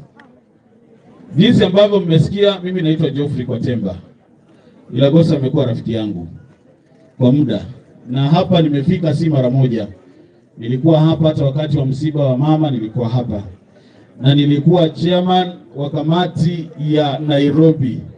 Na ningependa kulainisha mambo mawili tu. Unajua mmaliga mangana kasi langa nosiga wendioda kuna rakutura lakani mule mgamba gandi kakatula bakatanga kubora o abimbi kuno uburayi kulombe mangana kukiria no abantu bamane kekore kinombo rabya manu haya mulo logori wange rufunika manembe mwifo mrogori zembe muna mnoti. Watu wa media mnaambiwa msonge kidogo, wale wanataka kuona kwa Temba na wasanii.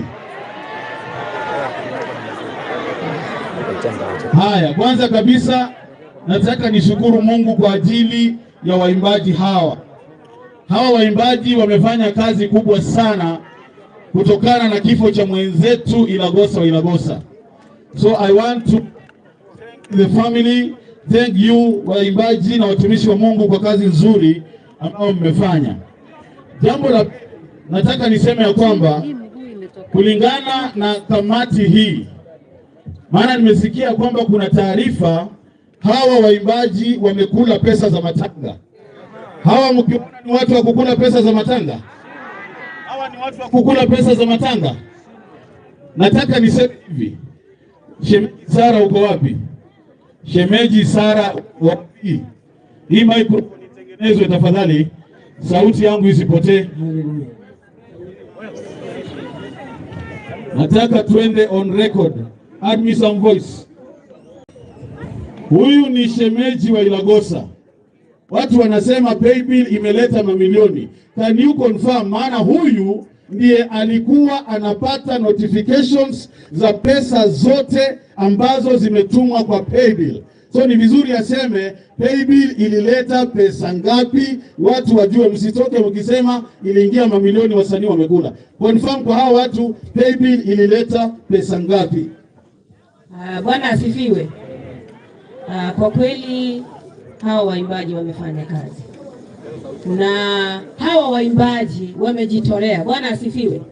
Tulipokaa kama kamati, mipango yetu na matarajio yetu tulikuwa tumepanga kwamba tupate 1.5. Bwana asifiwe. Lakini kwa sababu pesa zetu zilikuwa chini, hazikufikia kile kiwango kile ambacho tulikuwa tunataka ifike 1.5. So nataka ni prove kwamba hizo pesa hazikufika 1,200. Bwana asifiwe. Ni vizuri kuclarify na ni vizuri mtu akikutenda mema mshukuru. Haleluya. Pesa ilitoka kwa paybill shilingi 1,164. Haleluya. 1,164. Hizo ndio pesa kwa paybill na ndio zilibajetiwa kufikia sasa. So ningependa niseme hivyo. Ningependa kusema hivi. Sitaki kifo cha Ilagosa kipontiwe mtu yeyote. Haleluya. Tulikuwa na kamati fulani tulikuwa naye pale na hapo kwa St. Mary's tulifanya postmortem. Kweli watu walikuwa wanasema Ilagosa amepewa sumu, Ilagosa amefanyiwa nini?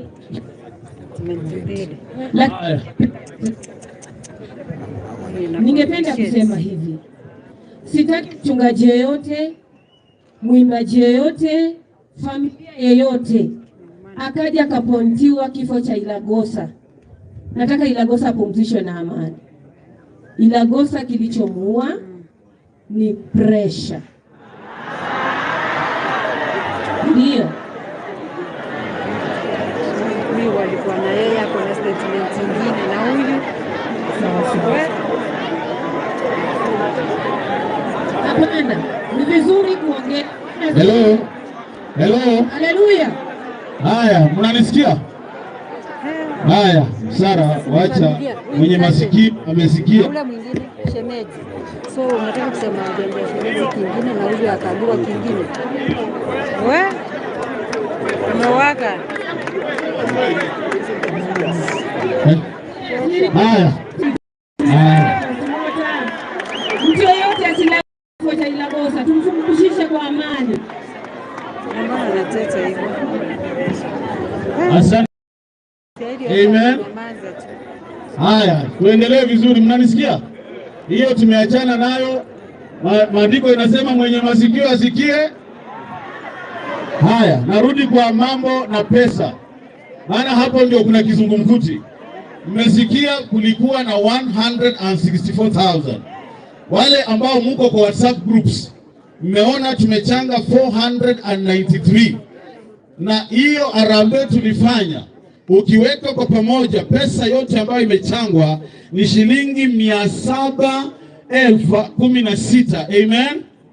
Na hiyo pesa ndio imetumika kwa ajili ya maandalizi. Na and as we speak here, let me tell you people of God, ya kwamba sisi jinsi ambavyo tuko hapa tumeweza kuratify kila kitu na tumeandika program na mambo vile imetumika. Hiyo pesa yote imekadiriwa up to the last cent. Amen. Na ninapomalizia nataka niseme hivi ya kwamba Chief, tafadhali tunakuomba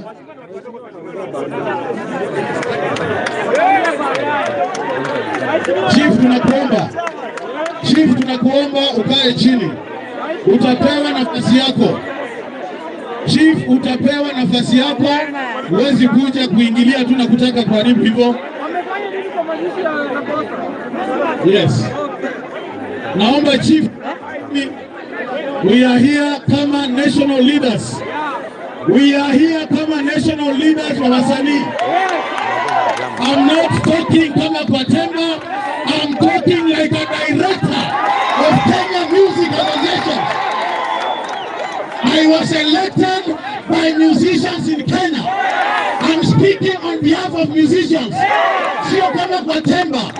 Ni kama director wa wasanii Kenya mzima.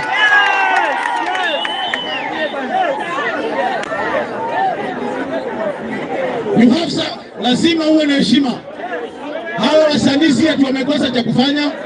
Hawa wasanii ndio wametanga pesa. Hawa wasanii ndio wamesafirisha mwenzao. Have some respect for us. Some respect for us.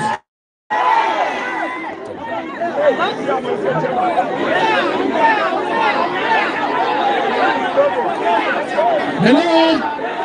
Hello. Kwani nyinyi mnafikiria wasanii wanaweza chakua coward? No. Nataka niseme hivi. Kwa pesa ambayo tulipata kama wasanii, as we speak, mtoto wa Ilagosa Devi tumemlipia fees ya miaka 2 akitoka hapa anaenda shule.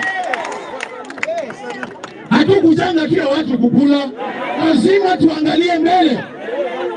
Ilagosa amekuwa akishughulikia mtoto yake, na maana kulikuwa na issue. We have already paid for 2 years school fees for his son.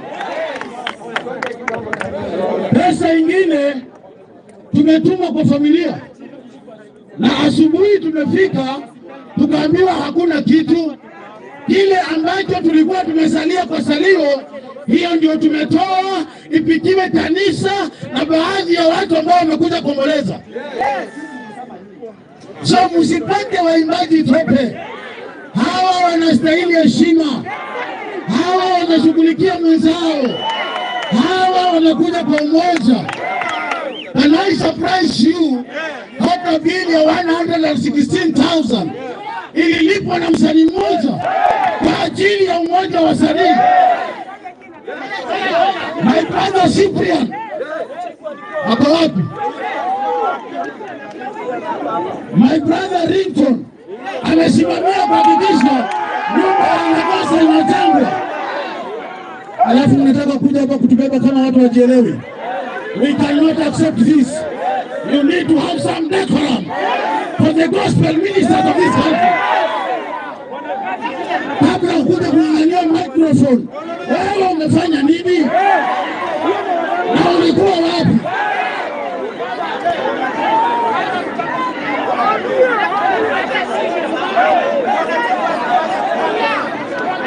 Hello. Hello. Nimemaliza yangu. Na ningependa tu wasanii wako hapa wengi, tutengeneze foleni, watu wajue ni akina nani wamekuja, alafu tuimbe ngoma moja na tuendekeze ndugu yetu vizuri. Wasanii power! Wasanii power! Wasanii power! Wasanii power!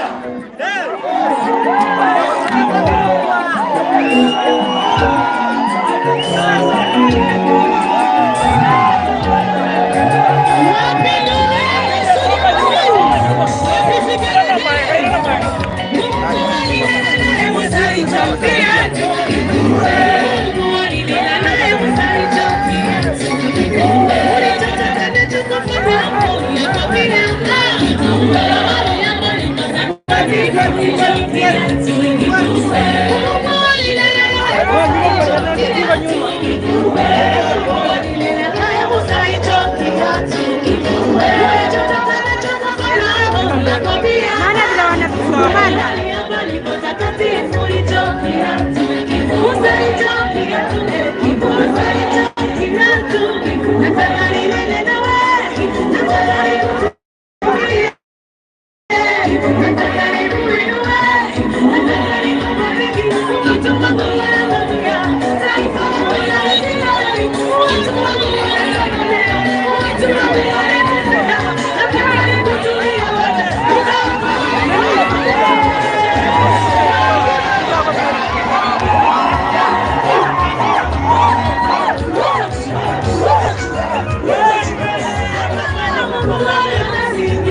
kamera na gongo huku umejaa vibaya.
Nilikuwa kijana sasa ni mzee.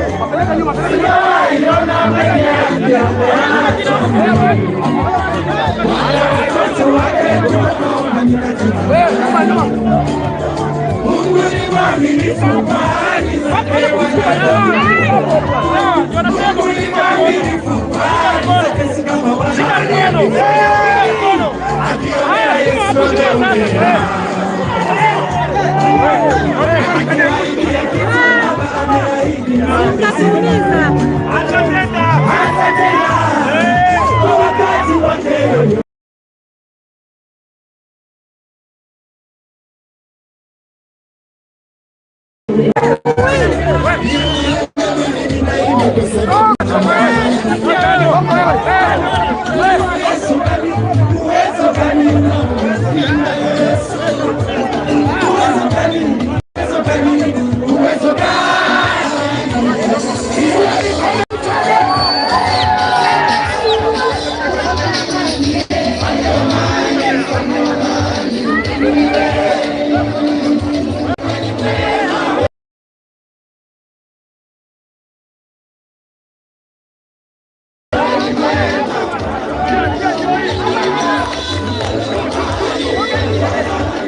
Yes.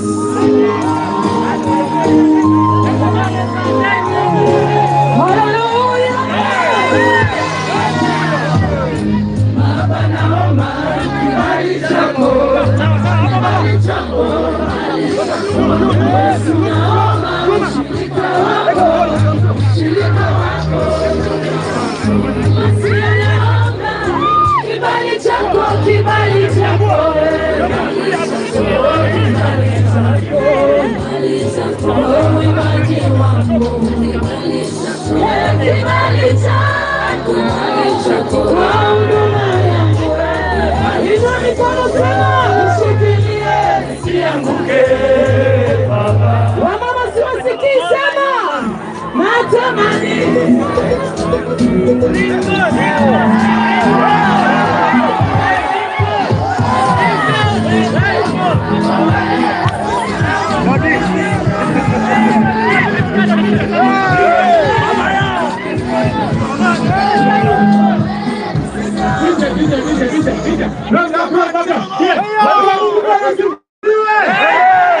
Watu wanaompenda Ilagosa mikono juu. Kama unapenda Ilagosa achilie hiyo ngoma. Kama unapenda Ilagosa achilie ngoma. DJ unachagua. Mikono juu mikono juu watu wa Mungu na maana naye.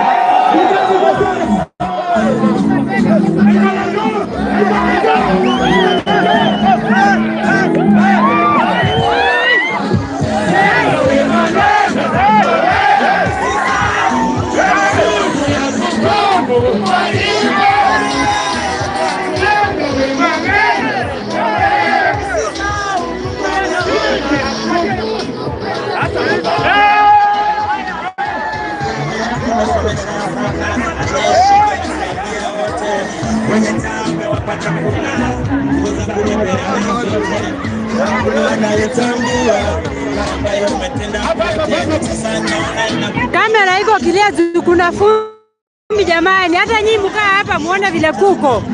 Unaona vile fumbi iko.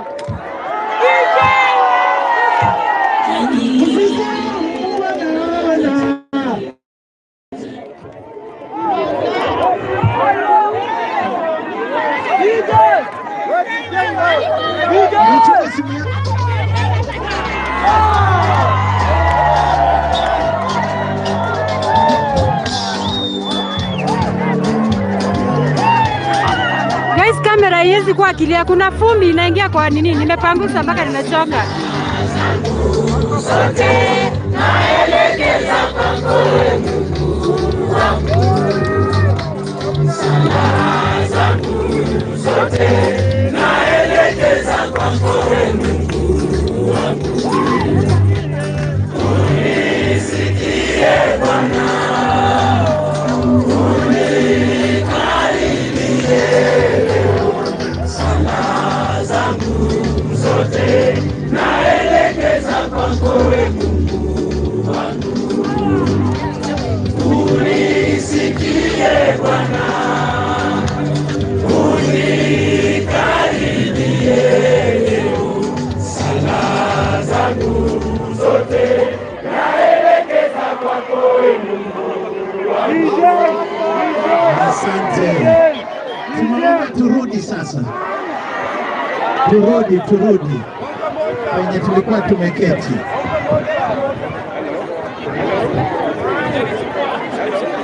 Turudi penye tulikuwa tumekaa.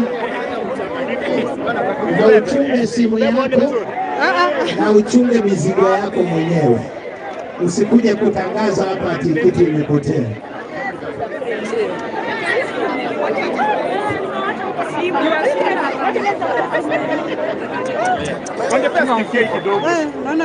Turudi penye tulikuwa kwa Temba. Alafu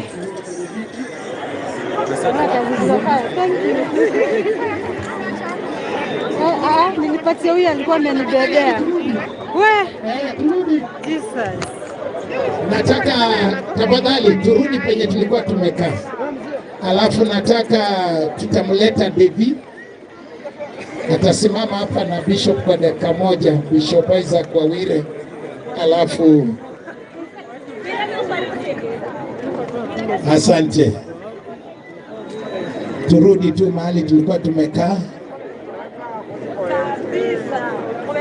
Hapa ukiimba vumbi itainuka. Sasa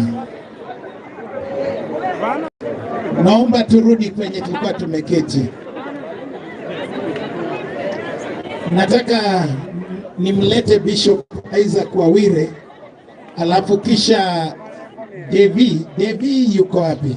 Devi aje, kijana wa Ilagosa kwa dakika moja. Nataka tumkaribishe Bishop kwa dakika moja.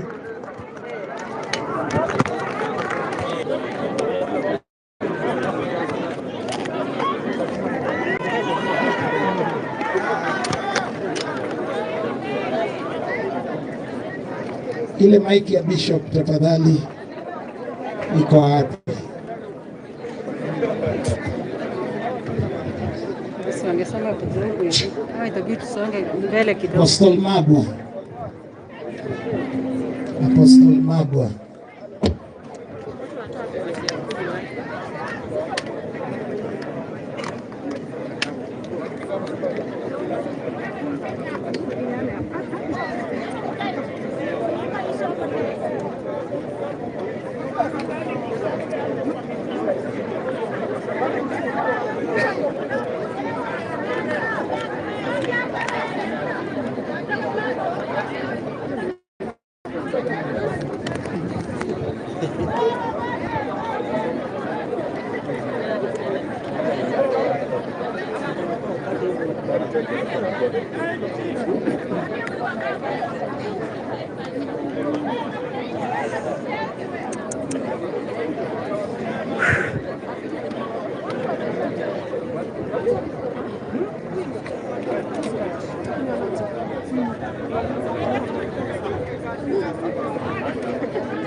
Unaona vile tunakaa mafumbi tu. Iko sawa.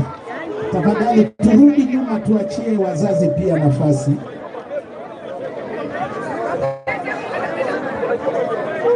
Tunataka tumpe Bishop Isaac Wawire, alafu tuendelee kuanzia hapo kwa dakika 2-3. Asante. Bwana asifiwe. Bwana asifiwe. Naomba uninyoshe mkono kama unasikia sauti yangu. Bwana asifiwe. Basi naona mpangilio inaendelea. Nataka tutulie tusikie neno la Bwana.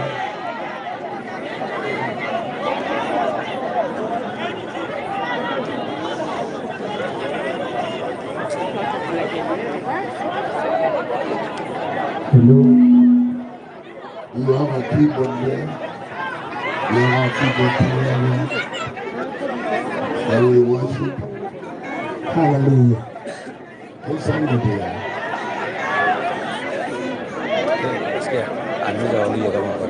Yeah, wanafanya kazi nzuri, watu watulize watu kidogo, kwa sababu neno la Bwana ni muhimu. Tuwezi kuongea neno la Bwana kama kuna makelele.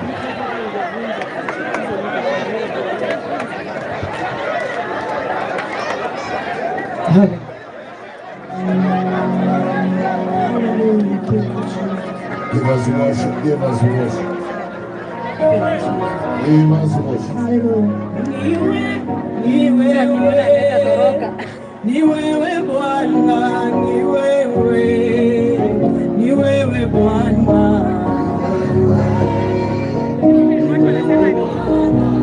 Wapi?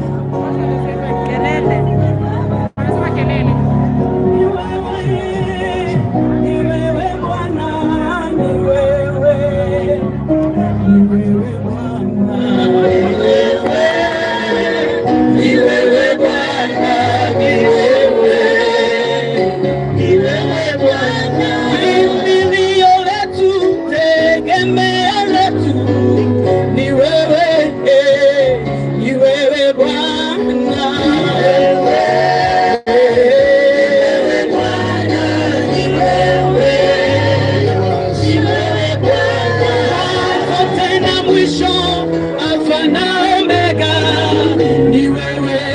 wewe Baba, ni wewe.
Hali ile tumefikia, hali ile tuko nayo, si hali ya mchezo, si ya mzaha.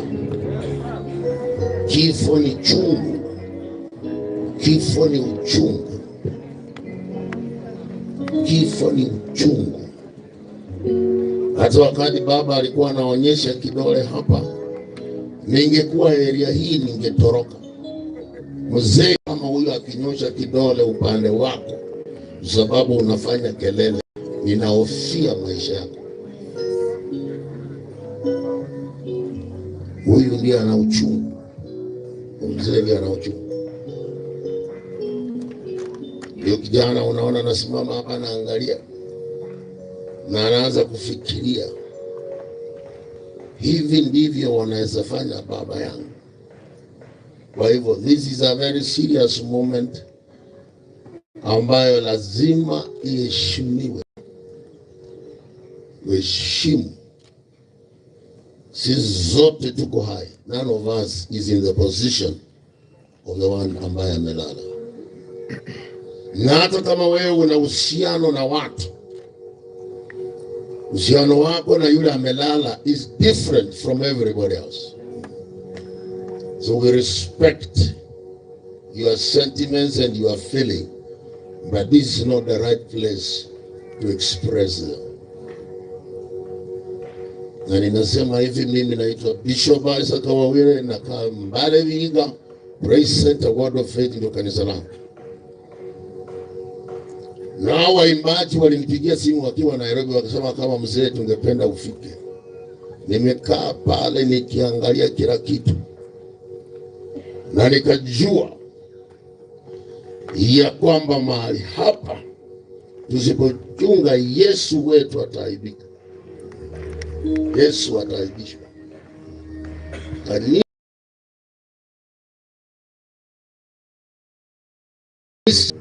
Lakini leo hii amekuwa. Namaliza kuongea kwa ufupi na nitapatiana mkubwa wa kanisa la Israeli ndiye atanisaidia kusindikiza kijana kwa kaburi. Mimi yangu ni kuhubiri na kuambia watu wa hapa, huyu mtoto huyu Ilagosa alizaliwa na watu. Nao watu wana ukoo yao hapa. Kwa hiyo tukimalizana, kuna Ilagosa alikuwa na ndani mwake vitu vitatu. Number 1, the spirit. Number 2, the soul. Number 3, the body. The body na yake ni ya Wamaragoli wanaokaa hapa. Kwa hiyo tukimalizana na yetu ya kiroho, tutawapatia mkononi mwao, watapeleka kaburini. Mnanisikiza? Lazima wapewe hiyo heshima.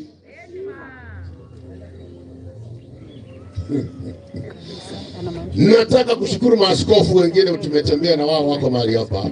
Naomba Askofu Olmasai usimame mahali ulipo. Simama tu hapa na pamoja na mimi. Hata tungehubiri sote pamoja. Huyo ndio yuko hapa. Ndugu yangu Ligono has been here. Thank you. Majina yangu naitwa Bishop Olmasai. Yes. Kutoka all the way from Kakamega, Kenya. Kakamega, Kenya. Na huyu ni msanii pia vile unamuona hivyo. Mimi niliimba wimbo ya kusema roho bula. Roho bula. Niliona kama roho Mungu anaonanga mpaka vinanyenzo. Huwezi kujificha. Vinanyenzo bula. Roho bula. Vinanyenzo. Unajua huku kwetu tunaitanga vigingi.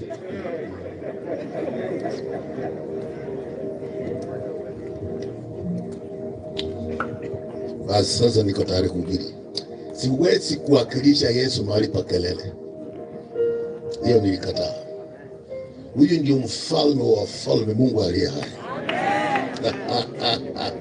Huyu ndiye aliumba mbingu na nchi. Akianza kunenwa na kuwakilishwa, kila kitu inanyamaza. Hata leo hii President William Ruto angekuwa hapa, huwezi kuongea na yeye nikihubiri, nitakusimamisha pamoja naye. Kwa hivyo mahali ulipo ukimya, unasikiza injili. Amen. Kama sio hiyo kuhubiri, tunaweza kwenda kuzika bila kuhubiri. Lakini ukileta neno lazima liheshimiwe. Hili neno la Mungu na liliumba mbingu na nchi, akasema na ikawa. Ikawa. Hallelujah. Amen. Sasa uko tayari kulisikia? Cha kutumaini sina, sina wema wa kutosha, dhambi zangu kuziosha. Yesu nasimama, ndiye mwambani salama, ndiye mwambani salama.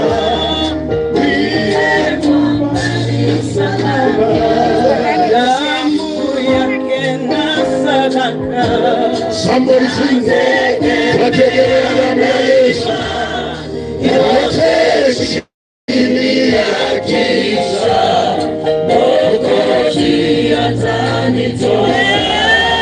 Mwaka Yesu nasimama, Yesu mwangalie, Yesu mwangalie, Yesu mwangalie salama, ndiye mwamba ni salama, ndiye mwamba ni salama.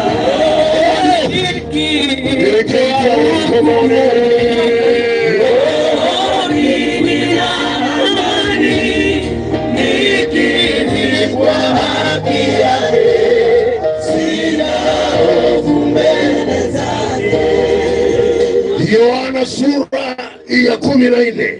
Kama una Biblia fungua pale, na kama unaandika andika John chapter 14. Nasoma kuanzia mstari wa kwanza, nitasoma kifungu cha kwanza, nitaruka mpaka mstari wa 6. Biblia inasema ya kwamba na mioyo yenu isifadhaike. Let not your heart be troubled.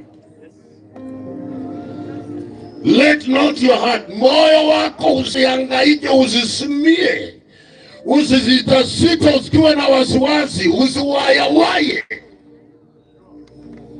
Usikuwe mtu ambaye hauna misingi katika mambo ambayo ninaenda kusema maneno mazito. Kuanzia pale Yesu anapeleka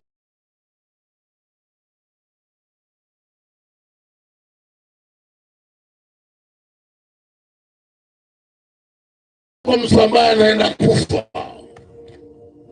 Kwa Waluya hiyo ndio jambo la muhimu sana. Neno la mwisho la mtu linakuanga kama sheria. Na leo hii tunasimama hapa. Nataka kushukuru sana mzee ambaye ni baba wa Ilagosa. Naona vile amesimama. Unajua mtu akipitia mambo mengi wakati mmoja anakuwa mkakamavu. Kuna vitu vinaweza kupitia mpaka ukashangaa. Wasanii na wasema asanteni sana.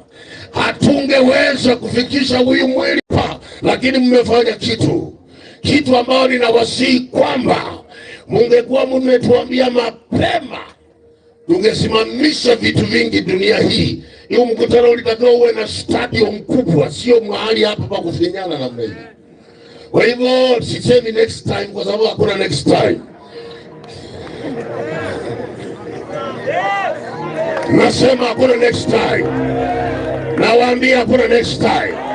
Hamutapitia hii tena. Nasema hamutapitia hii tena.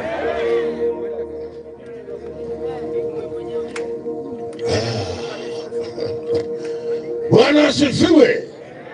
Biblia inasema mfanye nini? Msifadhaike mioyoni mwenu. Aminini mimi. Yesu anasema tumwamini. Leo hii nataka kutangaza katika uwanja huu kwa matanga haya, hali iliyo ya asili ambayo lazima ufikirie ukitenda kitu, kwa sababu hali kama hii inaweza kukera mtu kama unafanya kitu ambayo haifai.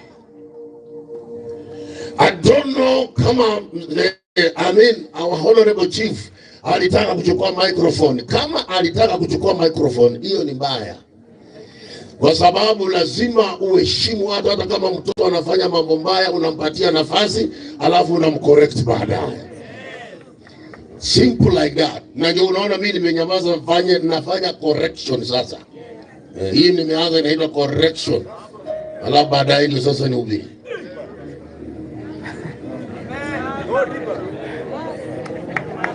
Bwana asifiwe.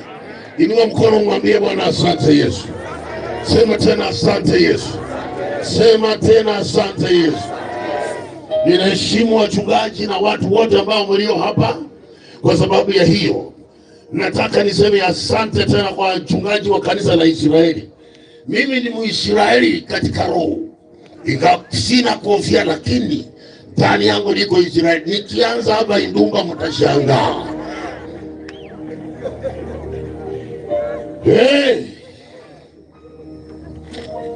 Msifadhaike moyoni mwenu. Anawaambia wanafunzi wake wamekaa. Siku hiyo wameandaa chakula ya jioni. Natumai kwamba leo kutakuwa na jioni wakati tunamaliza hii. Wasanii walisema kuna chakula kidogo ya watu ambao wanaomboleza, lakini muko wengi, kama hutakula usikuwe na shida. Kwa sababu wengine mmekula saa hiyo are like 70 years. Hiyo ulikula sana. Chakula ya siku moja haiwezi kubadilisha wewe.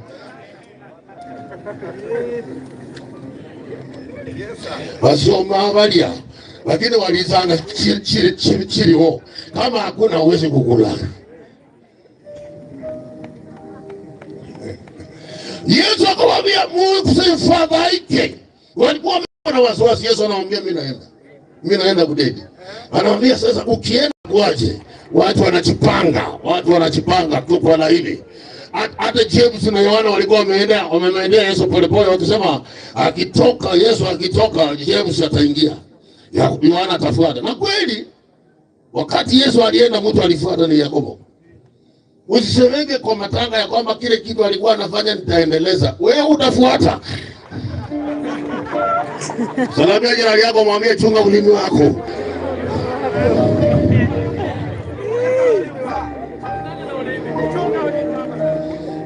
Yakobo akakatwa kichwa tu hapa, alikuwa imeenda miaka mingi, akakatwa kichwa na Herode. Yohana alikaa mbali kidogo sababu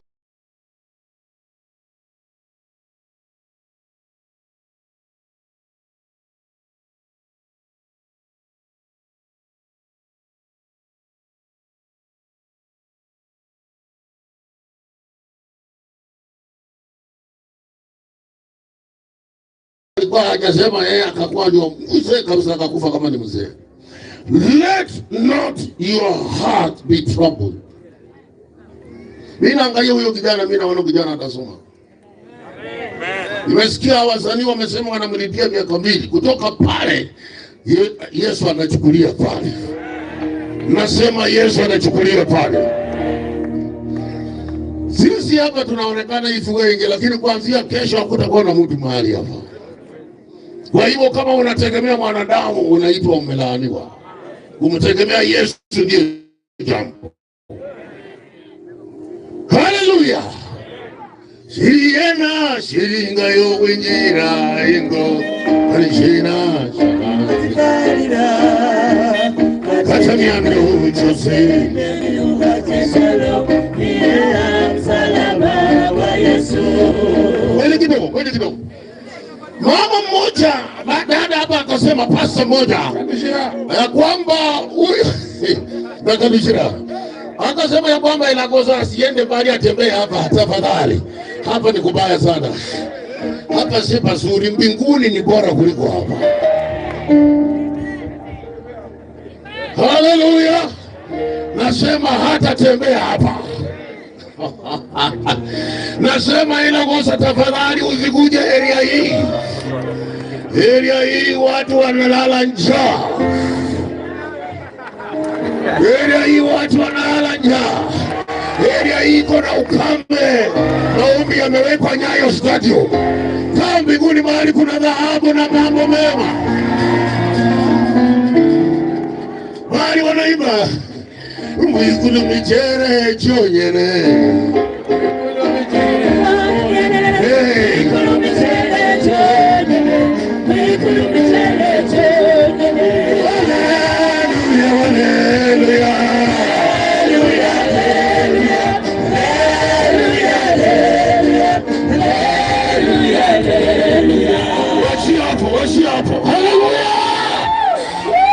Mkono wako useme ninaenda na Yesu peke yake.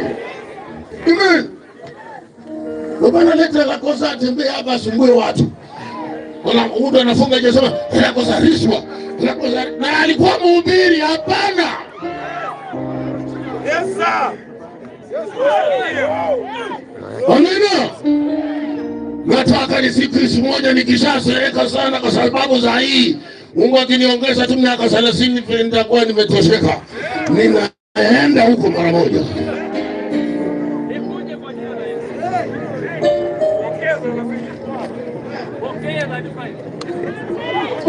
Haleluya, nyosha mkono useme sitafadhaika. Ninamwamini Yesu. Anasema niamini mimi na muamini katika Baba. Hapo Tomaso akauliza, tuonyeshe Baba na hiyo itatosha. Akamwambia na mimi nimekaa na nyinyi miaka hiyo hamjui mimi ndio Baba yenu. Mimi ukiniona umeona Baba. Akaona washiki mita. Network yao iko terrible kama ya area hii. Hapa sasa ukipiga simu haingii. Safari kwa mtu na kualika mahali hapa.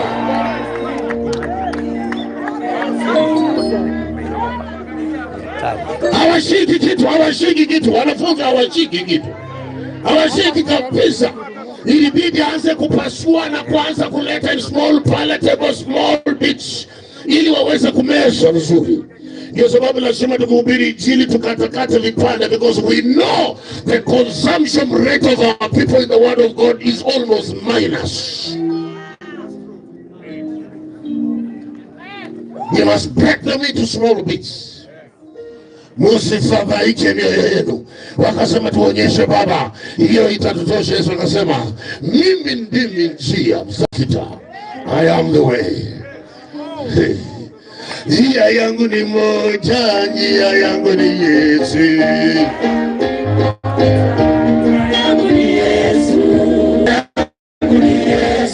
Njia yangu ya utakaso, njia yangu ni Yesu. Njia yangu ni moja, njia yangu ni Yesu.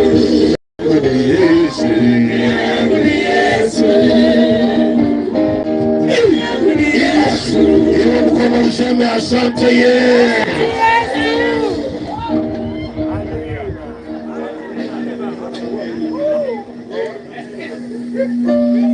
nawaambia msifadhaike, mimi ndimi njia. Juzi nimesikia wanaoji jamaa mmoja kutoka Tongoreni anaitwa Yesu wa Tongoreni. Asante kwa Yesu wa Tongoreni. Huyo si Yesu wa Maragoli. Ana operate tu area moja inaitwa Tongoreni. Lakini huyo tuliona hapa huyu Yesu anaitwa Yesu mwana wa Mungu aliye hai. Anaitwa Yesu mwana wa Mungu aliye hai. Alikufa akafufuka na sasa yu hai milele. Amina. By the way, huyu anashinda neto.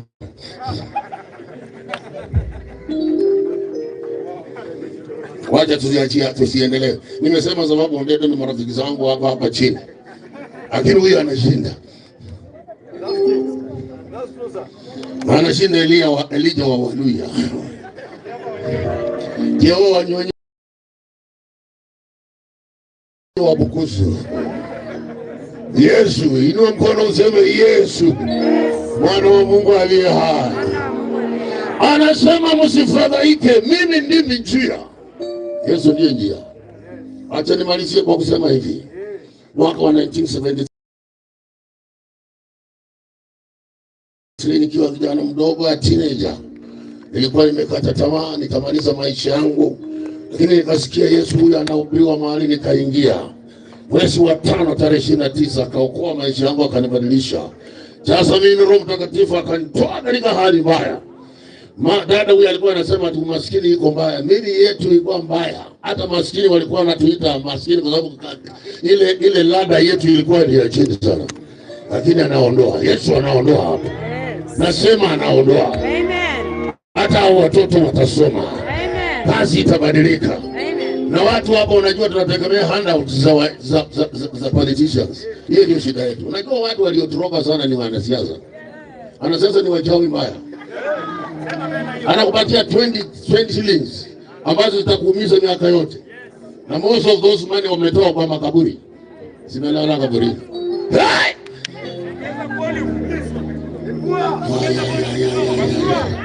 Are you listening to me?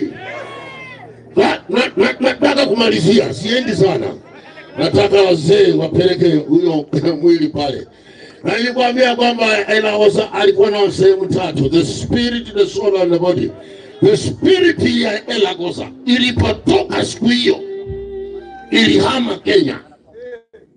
Kwa sababu ukitaka kujua, ukikufa siku hiyo na wewe ni Mkristo, unachukuliwa na malaika unaenda mbele ya Yesu. Hautapata nafasi ya kutembea na kusongeza picha kwa ukuta.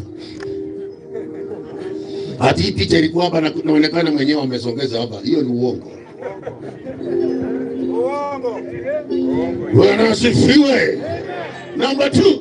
Mtu asikudanganya anyoe nywele yako sababu ya iliyokufa, kwa sababu Biblia inasema in the book of Leviticus 14 kuanzia mstari wa 3 ya kwamba sisi ni wateule wa Bwana, tumeokoka, hatutanyoa nywele zetu sababu ya maiti. Iko Deuteronomy 21. Upata nafasi usome mahali pale. Kwa hiyo mama asikuja hapa kukuletea kukata nywele, enda kwa kinyozi. It's only 50 shillings. Hata siku hizi ni 20. Nyinyi hamuna uhusiano na wafu, muna uhusiano na Yesu aliye hai. Kuna mzee mmoja hapa, mhubiri mmoja anatoka hapa Kenya, hapa tu Kenya. Walikuwa na shida na mama yake, kidogo walikuwa wanafanya biashara ya maharagwe. So wakati mama alikufa, alikuwa amepeleka kusika kuuza maharagwe magunia kama 6 hivi, if I remember very well. Basi akafa kabla hajaleta pesa kwa akaunti yao. Lakini ameenda. So basi alipokufa akakaa, baadaye kuna mama moja akasema mama huyu amemtokea na akamwambia kwamba lakini kutuagiza miezi ishe dawa. Kwa interpretation ya kwamba hawatakamilisha mambo yake. So akataka wamletee ng'ombe. Wachinje ng'ombe ya kike. Kwa baba anasumbuliwa mahali anaenda. So jana yake akasema sawa, mlikutana wapi? Ati nilikuwa kwa ndoto usiku. Akasema ninajua hata kesho mtakutana. Mkikutana mwambie kwamba tumalizane na mambo ya maharagwe. Sababu hiyo maharagwe ni zaidi ya ng'ombe. Salamia jirani yako, mwambie ukienda hapana rudi kusumbua sisi hapa.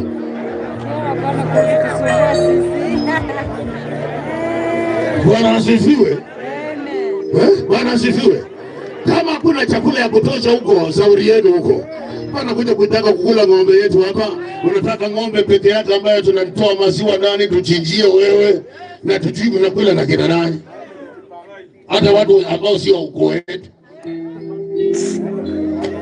Somebody say Riswa.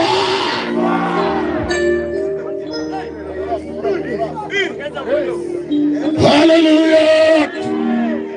Hallelujah. Tumwambie Bwana asante.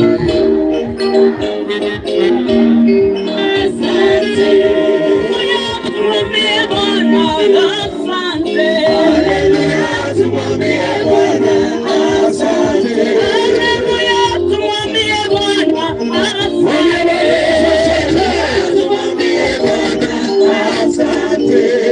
Akasema mimi njia ya kuingia kwa Baba peke yake ni mwana wa Mungu aliye hai, anaitwa Yesu. Unaingiaje pale? Anasema mimi ndiye njia, mimi ndiye uzima na mimi ndiye ukweli. I am the way, the truth and the life. Kwa Yesu ndio kuna uzima, kwa Yesu ndio kuna ukweli. Yesu mwenyewe ni ukweli, si hata ni ukweli mwenyewe. His truth himself is truth. Si hata kwamba anayo, it is true. Ni mwenyewe. Mwaka fulani tukaambiwa kwamba tunataka kufanya lisabu. Huko kwetu hatari sana, wakasema kila familia ichange. Wakaambia baba yangu atoe kunia moja ya sukari. Tukasema kwamba hiyo sasa itakuwa mzuri, sababu wakati huo tulikuwa tunapitia hali ya hatari. Chai hata hakuna majani, unachemsha sukari na inabadilisha rangi, kwa sababu tulikuwa tunafikirianga rangi ndio tunakunywa, kumbe ni majani. So you see the difference. Kaanga sukari ndio inatoa rangi ya majani. Inua mkono useme Yesu ananisaidia. Akasema mimi ndio njia na ukweli na uzima. Yeyote hataenda kwa Baba bila apitie kwangu. Yesu ndiye njia ya upendo. Sisemi juu ya dini yangu, kwa sababu kila mmoja ana yake. Mimi hujui dini ya mama yangu, ni tofauti.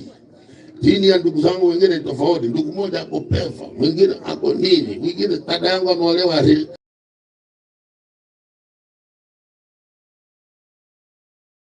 ako kwa redeemed, mwingine ameolewa anaendanga deliverance.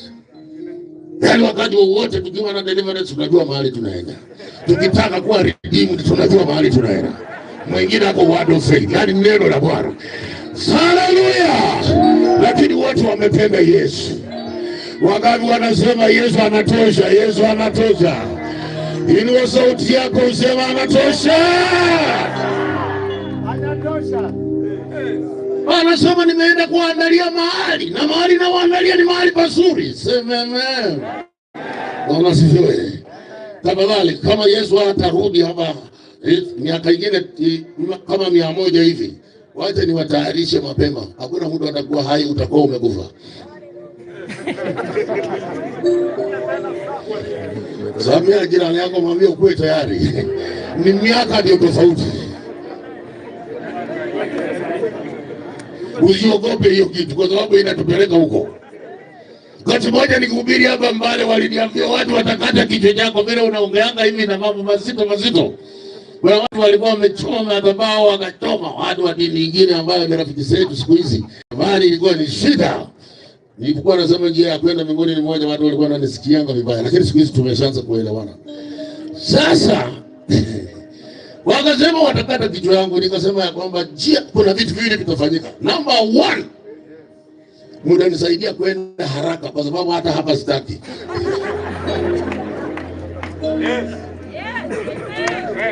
Mahali unanunua nguo,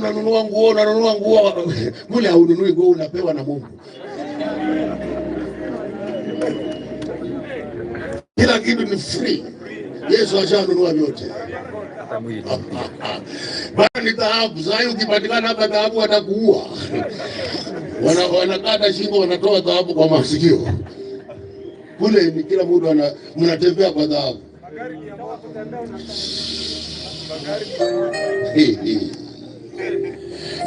Wikulu wa baba nuyanzi. Wikulu wa baba nuyanzi. Wikulu wa baba nuyanzi. Wikulu wa baba nuyanzi. Wikulu wa baba nuyanzi. Ulahembe wa Yesu. Ulahembe wa Yesu. Ulisema wa Yesu. Ulisema. Ulisema wa Yesu. Hallelujah.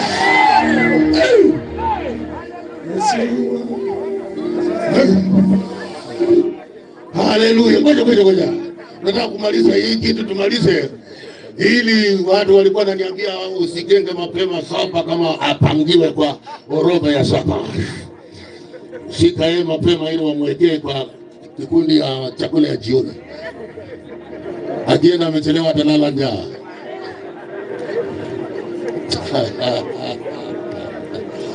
Hallelujah.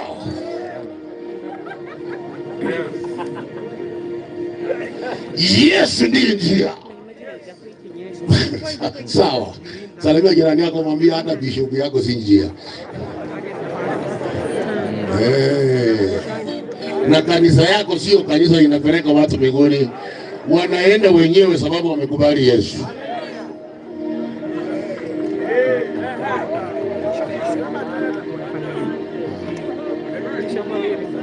Wanaenda mbinguni wenyewe kwa sababu wamekubali nani? Yesu ambaye ndiye njia.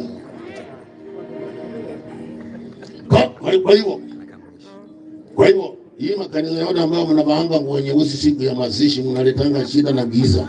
Unaweza funga njia ya mtu.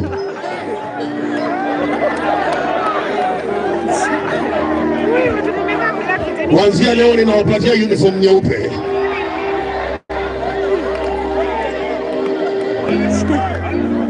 Kuanzia leo mnisikize vizuri. Baba pokea sifa. Baba. Wewe ni simba wa Yuda twasema pokea sifa. Baba pokea sifa. Baba pokea sifa.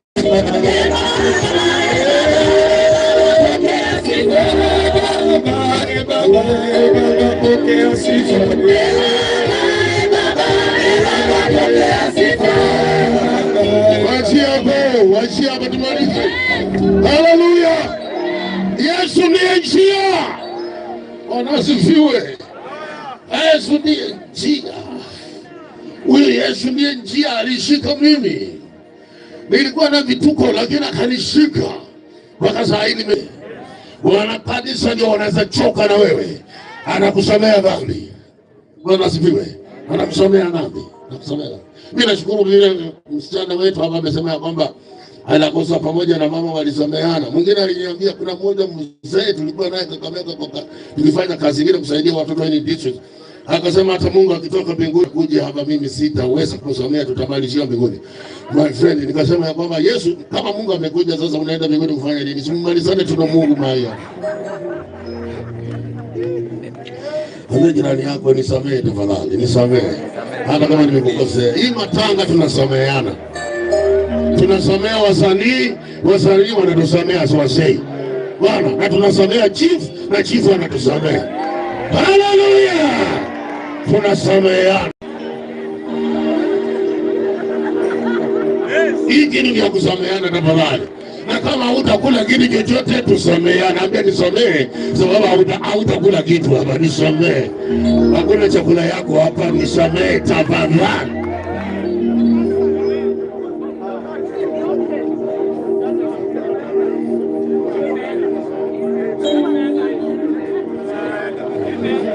Hallelujah! Yesu ndiye njia. Yesu ndiye kweli. Yesu ndiye uzima. Huwezi kwenda kwa Baba ila kwa Yesu. Alifufuka na anaishi milele. Anafufuka na kuishi milele. Kama umeketi kwa heshima na kuomba usimame. Kama umeketi naomba kwa heshima Usimame mahali ulipo.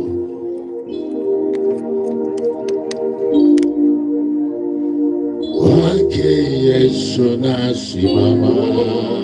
Ndiye mwamba ni salama. Ndiye mwamba ni salama. Ndiye mwamba ni salama. Wake Yesu nasimama. Ndiye mwamba ni salama. Ndiye mwamba ni salama.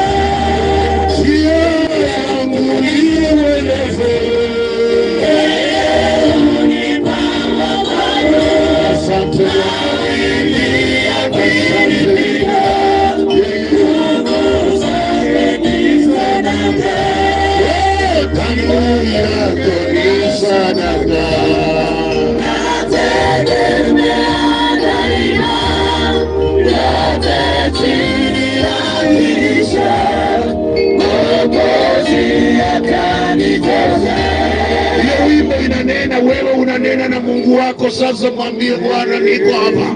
Mwambie wewe ndio tegemeo langu, wewe ndio sadaka. Mwambie Yesu, mwambie Yesu,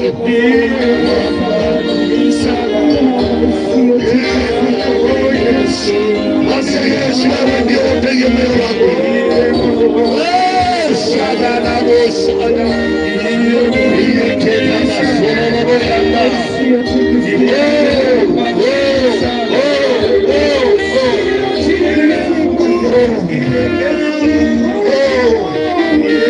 Bwana nisaidie, nisaidie katika maisha haya.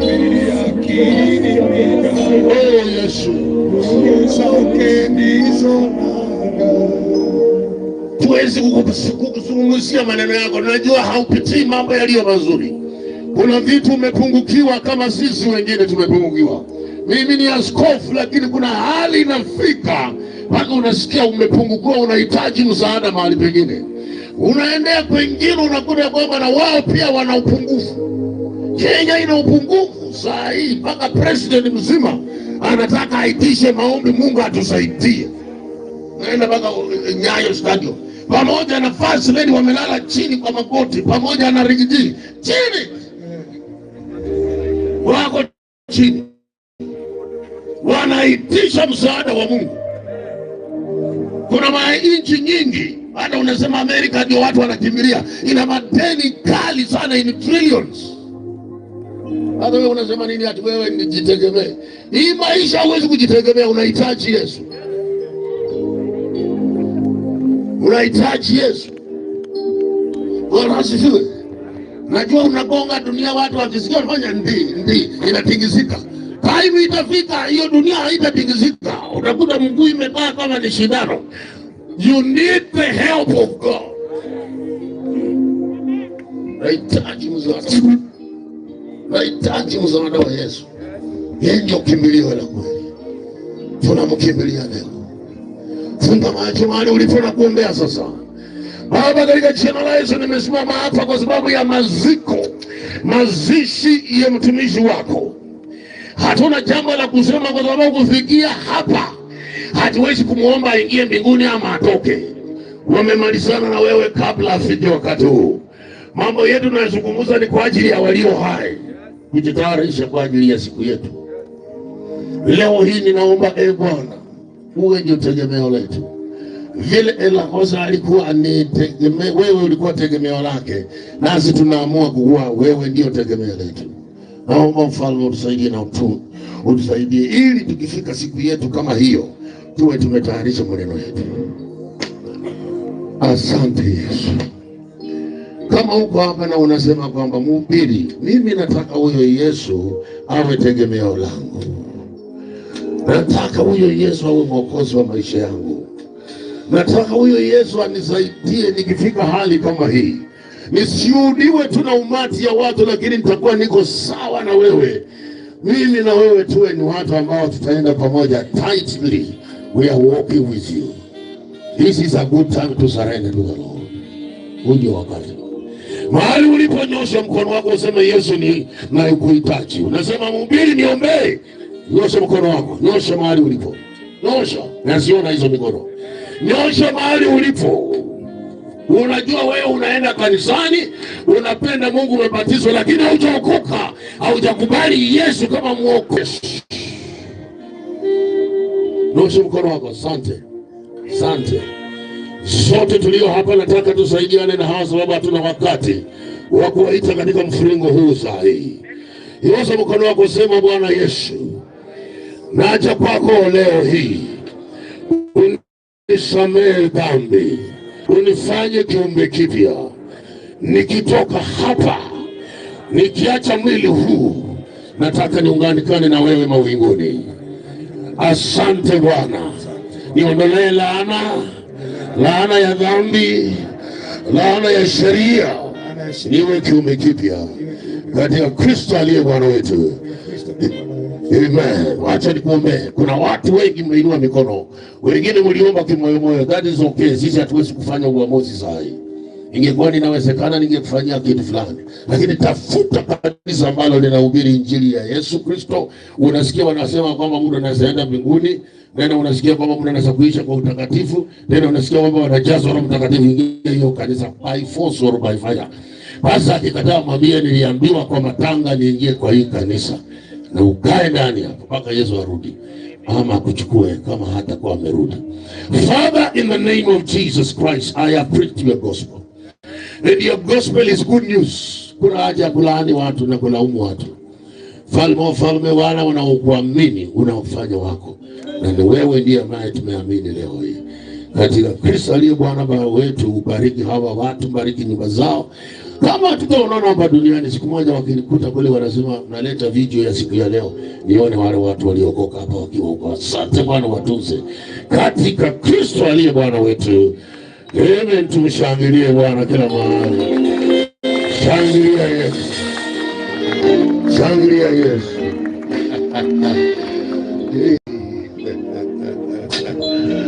Baba, nataka kukuona na watu na vijana. Hiyo jamii kuja.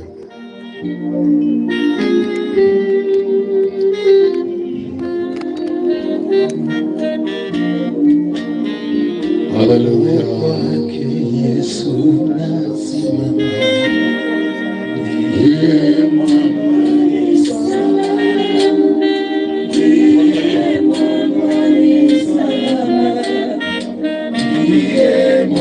Watu wa jamii kujeni haraka, tunamaliza. Watu wa jamii. Bishop. Tengeneza laini pande hii. Watu wa jamii.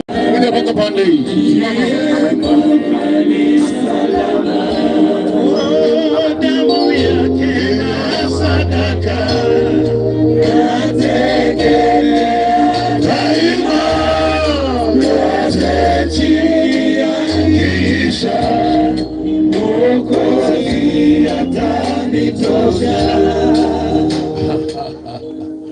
Bwana asifiwe. Bwana asifiwe. Nasikia hakika tukiangalia mtu amekufa na wewe uliwe utakufa. Hiyo ndio dawa saa hii, hata watu waliokufa saa hii tungekuwa tutawazika. Ili mpaka tutapata huyo mtu. Waangalie waende. Unajua Yesu aliuawa na Wayahudi na Pilato. Pilato alikaa miaka mingi na watu wanajua tu yeye ndiye aliuawa. Kwa hivyo usiingie hiyo area. Hiyo area sio yako. Wachana nayo. Wachana na hiyo area. Hiyo hatuingii. Hatuna uwezo hiyo, tafadhali. Tena hata hao wanamsikia ati ni wachawi. Hao watu ni waongo wote. Wanapata tu kitu juu ya mali. Kuna mganga mmoja alikuja huko kwetu akachukua kuku tatu kule. Hata akaenda. Na sisi ni wajinga. Ya kwanza anasema tunakata kija tunaweka kwa mlango. Baba akakubalia. 1968 nikiwa mdogo na mwenyewe. Akaweka hiyo kuku. Iliozea tu hapo. Tulikuwa tunafikirianga wakati njaa inatushika na ndugu yetu twende tutoe tutengeneze hiyo nyama. Lakini sasa tukakuta imeoza. Ya Pili akasema ya kwamba inachemshwa tu na iwekwe chumvi kali. Kwa sababu anajua kwamba ukiweka chumvi kali mnakula tu, hata mwezi kula nyama mnakula tu chumvi kidogo na mnamaliza ugali. Alafu yeye akasema kwamba ataweka kwa mkwaya, ataweka kwa kwapa, alafu kichwa inaangalia mbele, alafu tunamwambia shida zetu zote zinaenda. Baada ya kusema kuku yetu inaenda, tunasema shida zetu.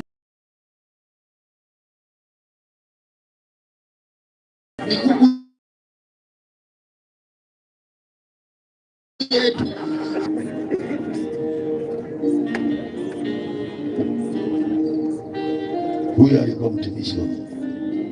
Mungu atamtetea. Usionyeshe kidole kwa mtu yote. Hamna hiyo uwezo na msiende hiyo. Mtakuwa na stomach ulcers, vidonda vya tumbo kule, mtaanza kuwa na arthritis inauma nyinyi sababu ya mawazo. Toka huko. Bwana awapatie amani. Inua mkono umwambie Bwana nataka amani. Mwambie tu nataka amani hapa. Amani ya jamii. Kila mmoja nyosha mkono yako, anza kuombea hii jamii. Tumekuja kuombea hii jamii. Lord, we release. Somebody pray, somebody pray. Bishop kuja pande hii umalizie na maombi. Father, I pray. Amani kwa hii jamii. Mahali ambapo huyu kijana ametoka na alikuwa anasimama na wao. Inua mtu mwingine tena ambaye atasimama pale. Sababu wewe unajua alternatives zile zile. Utafanya kitu muujiza kwa hii jamii. Kilio chao tunaleta kwako. Mioyo yao tunaleta kwako. Tunaomba ufalme amani. Pray.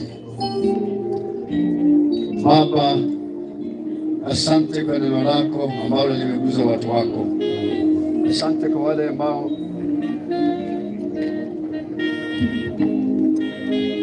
wamepeana maisha yao kwa Yesu Kristo mwana wa Mungu aliye hai. Asante kwa maisha ndugu aliishi, huyu kijana wetu aliishi na amelala na ako pamoja nawe. Tunaweka familia hii mikononi mwako. Wamezingirwa na maombi, wamezingirwa na neno takatifu ambalo limehubiriwa. Tuna imani ya kwamba utawakinga, utawalinda, utawabariki, utawafariji, utatoa machozi yao, maana wewe ni Mungu mwema. Asante, jina lako litukuzwe katika mambo yote ya matanga hii.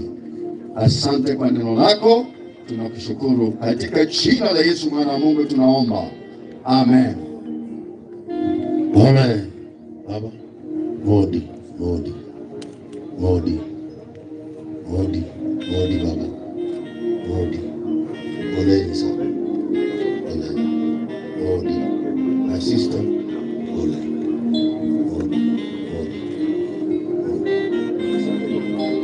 Tutasonga nyuma kidogo ama turudi kabla sasa tuanze msafara wa kwenda. Ngoja kidogo.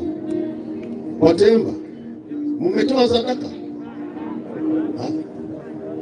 Basi ndeni pale tutawaita. Kijana utakuja kusoma theology. Bishop wenu, Bishop wa Israel anachukulia hapo. Nikimaliza sadaka, Bishop wa Israel anachukulia pale. Sasa ndiye kitu ya kuweka sadaka. Leteni kitu ya kuweka sadaka. Nataka muziki sasa. Lakini sio ya wasanii kwa sababu mkianza wasanii watu wataingia hapa. Nataka muziki ya kienyeji. Pastor Mikani. Chama ibodi. Chama. Tutafutie kitu. Sasa tumemaliza ya nini? Songeni.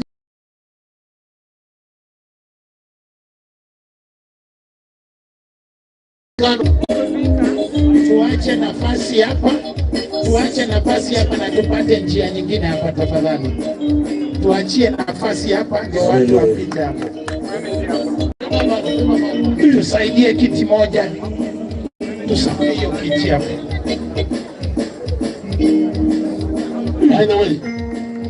Leta kiti hapa. Yesu murina wange. Yesu murina wange. Yesu murina wange. Enyanga kumenya naibe. Murina wange. Sadaka murina wange. Yesu murina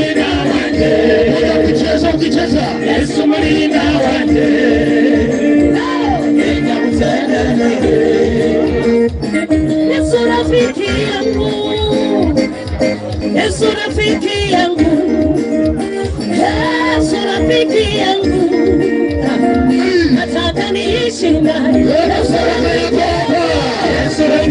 yangu, Yesu rafiki yangu, Yesu rafiki yangu, nataka niishi nawe. Yesu Mwokozi nacha, Yesu Mwokozi nacha, Yesu Mwokozi nacha, nataka niishi nawe. Yesu Mwokozi nacha, Yesu Mwokozi nacha, Yesu Mwokozi nacha,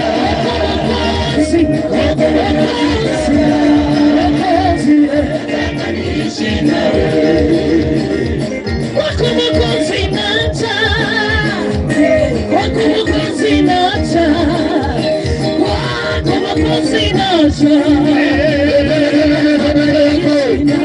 Yesu Mwokozi nacha,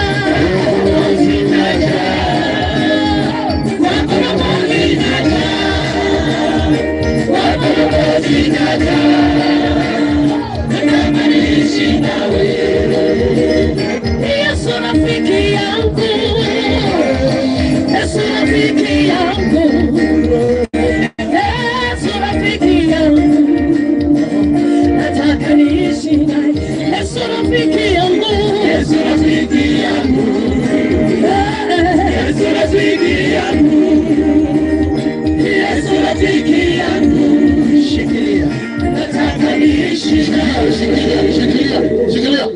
Wakati tunamalizia kutoza dada hivi, nataka bwana chifu akuja hapa, nataka kukabidhi yeye microphone, alaba taita mama county kwa area na MCA. MCA walete sadaka yao right now. Chifu yuko wapi? Chifu, where are you? Where is the chief? Come on, let's appreciate the chief here. Chifu, wewe ni mtu muhimu sana. Wewe wala hatuwezi cheza na wewe. Na wewe ni mrefu yana, ukitaka kutuchapa utatuchapa zote. Asante sana. Please chukulia pale na tuwe kwa ufupi sana. Nasikia mama county ipo hapa, anataka pesa iko mingi aweke hapa. Asante. Wasanii wote ambao mmekuja hapa, watu wa kanisa, viongozi wenzangu, familia ambayo nimetoka ndani, wacheza Yesu mirembe bosi, mirembe kandi igasi yugu ya mimezaza ndio no. Basi asante. Subiranga, nafikiria my brother, ndugu yangu mwenye amekufa amekuwa kijana mzuri sana.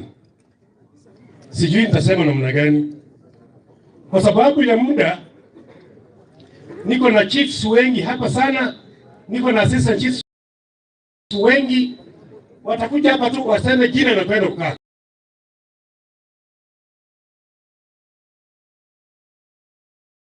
Hakuna kuongea. So mkuje assistant chiefs wote ambao mko hapa, chiefs wote ambao mko hapa, jina na sadaka. Karibuni.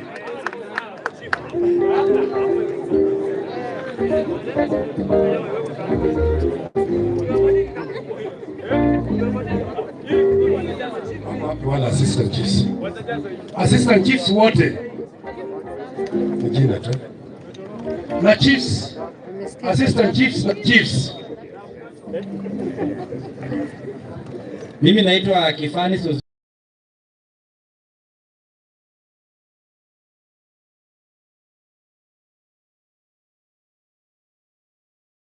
Bwari, assistant chief Mong'ina sublocation.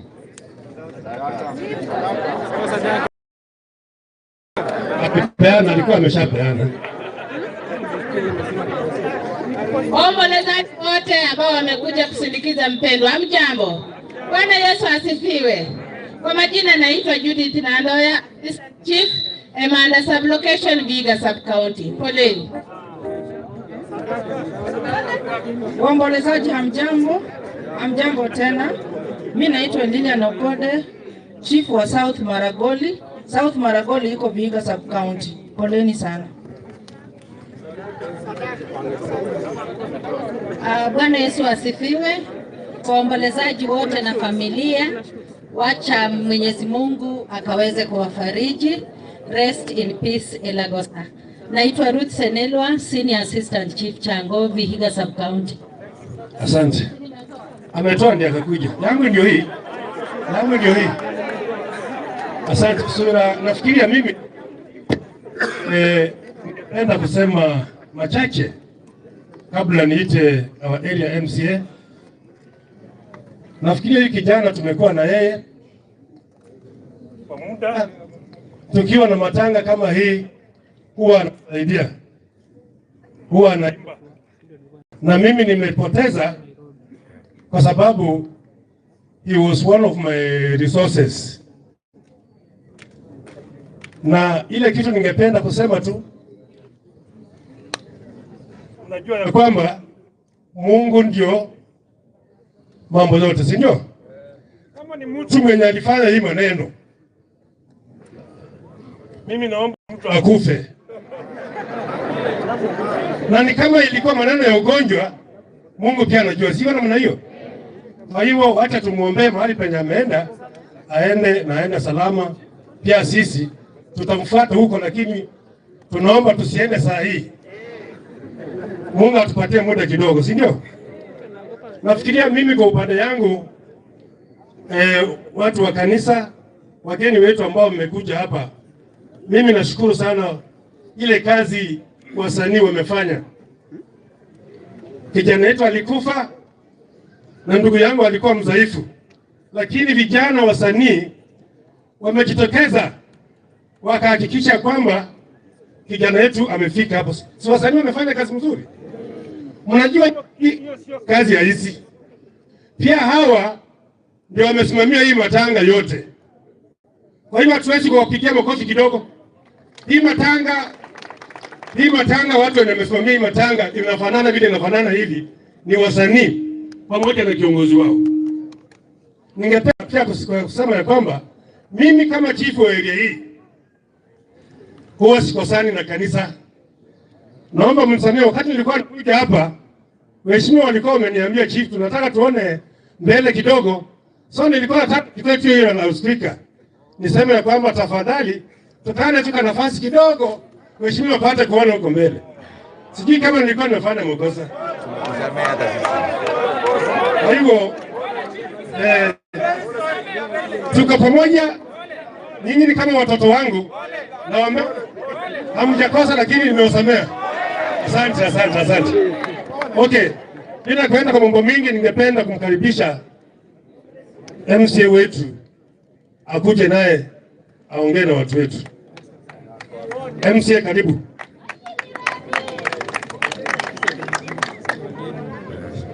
Kanisa, familia ya Ilagosa, Mama County na viongozi wengine wote na wale wote wamefika hapa kusindikiza kijana yetu siku ya leo. Hamjambo?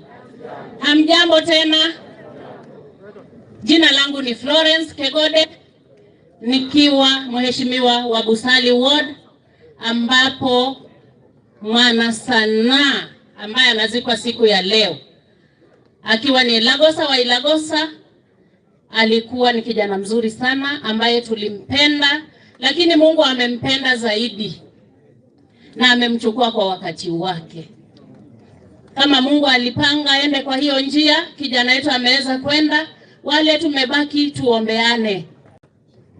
Kijana ambaye Ilagosa ameacha, tunamuombea anapoendelea na masomo yake, na tuko pamoja, tutafuatilia kujua vile anaendelea. Kabla sijanena sana, najua tuko hapa na wajumbe wale ambao wametumwa. Kama unajua umetuma na mjumbe, waheshimiwa wenzangu wakuje wanene kidogo, waseme jambo. Kanisa letu takatifu, waombolezaji wote ambao wamekuja kwa matanga ya shemeji yangu sasa, ningesema hamjambo. Mimi kwa majina naitwa Kenneth Kamaliki.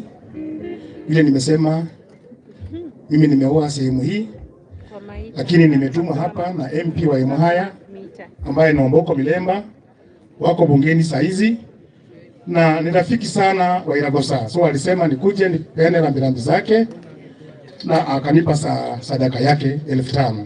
So wote mbarikiwe.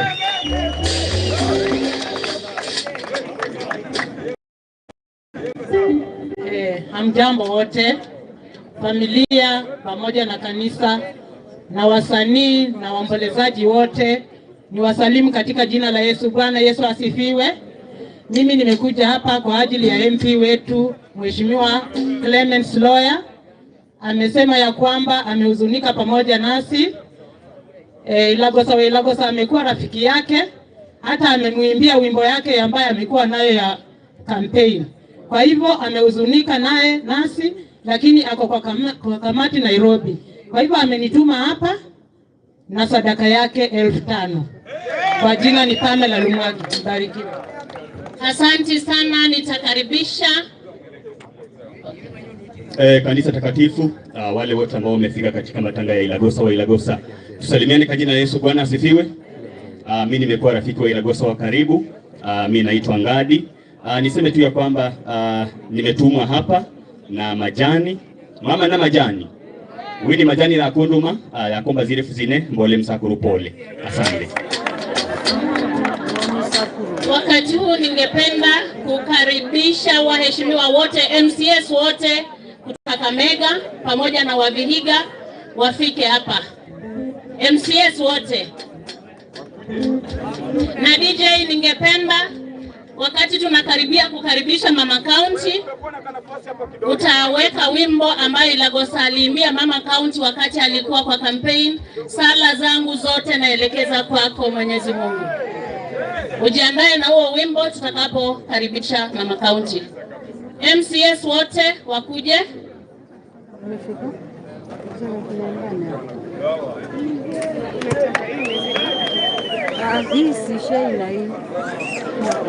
Hata Wakakamega wafike. MCS wa Kakamega wale wamefika wote. Asante sana. Nitaanza na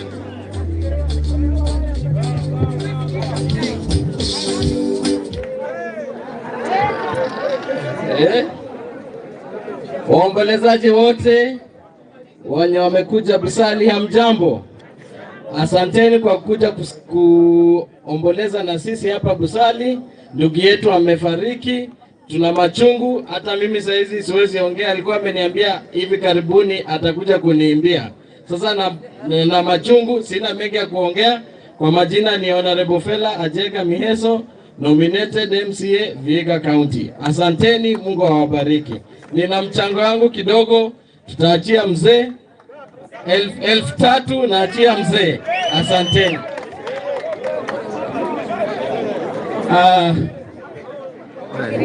Familia ya mwanamuziki, tumishi wa ndugu yetu Ilagosa, wasanii ambao wamefika, ambao wanatumika kwa nyimbo, kwa huduma ya kuimba, kanisa na wale wote ambao tumefika, na wasalimu katika jina la Yesu. Mjambo. Bwana Yesu asifiwe. Naitwa Boni Shanga.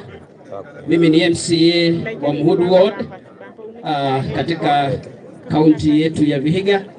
Nimefika tu kuja kumwambia mzee pole. Mungu akutie nguvu, Mungu akuwezeshe.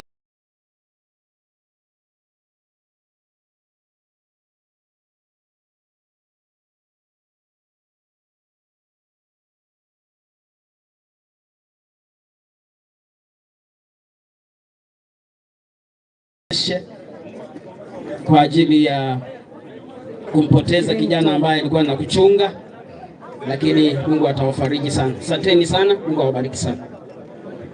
God is good and all the time. Bahati mbaya tumefunikwa na tuonekani mbele na nyuma, ni shida, lakini si mbaya. Kwa majina naitwa Honorable Rosemary Emonde. Mimi ndio nimepoteza, huyo amekufa ni ndugu yangu. Mimi pia ni MCA, pia mimi ni msanii. Ringtone, I'm in the assembly with your mother. Ningependa kusema pole sana kwa baba yangu. Hapa nimetumwa na sadaka kutoka kwa Arafat 2000 na mimi kama mgeni lazima niwe chini. Wengine wanapotoa 5 kwenda juu, msione mbaya yangu pia itabarikiwa ndani. Ikiwa sio nyingi bali ni 1000. Next time kindly we respect each other. Biblia inasema tupe Kaisari na pia vya kanisa vipewe. Mahali tumekosea, let us embrace. This is Busali Ward kwa Governor Dagala, Kegode and ANC where PCS anatoka. Hata pia mimi natoka hapa. Asante sana, ningependa kuwasalimu wote. Hamjambo tena. Sisi tunaomboleza kijana wetu shupavu ambaye alikuwa role model to the youth of this county. Kwa hivyo tunasema tu poleni kwa jamii na tutaomboleza pamoja. Kwa majina ni Mheshimiwa Gertrude Lumire, nikiwa nominated kwa chama cha ANC. Asante sana, mbarikiwe.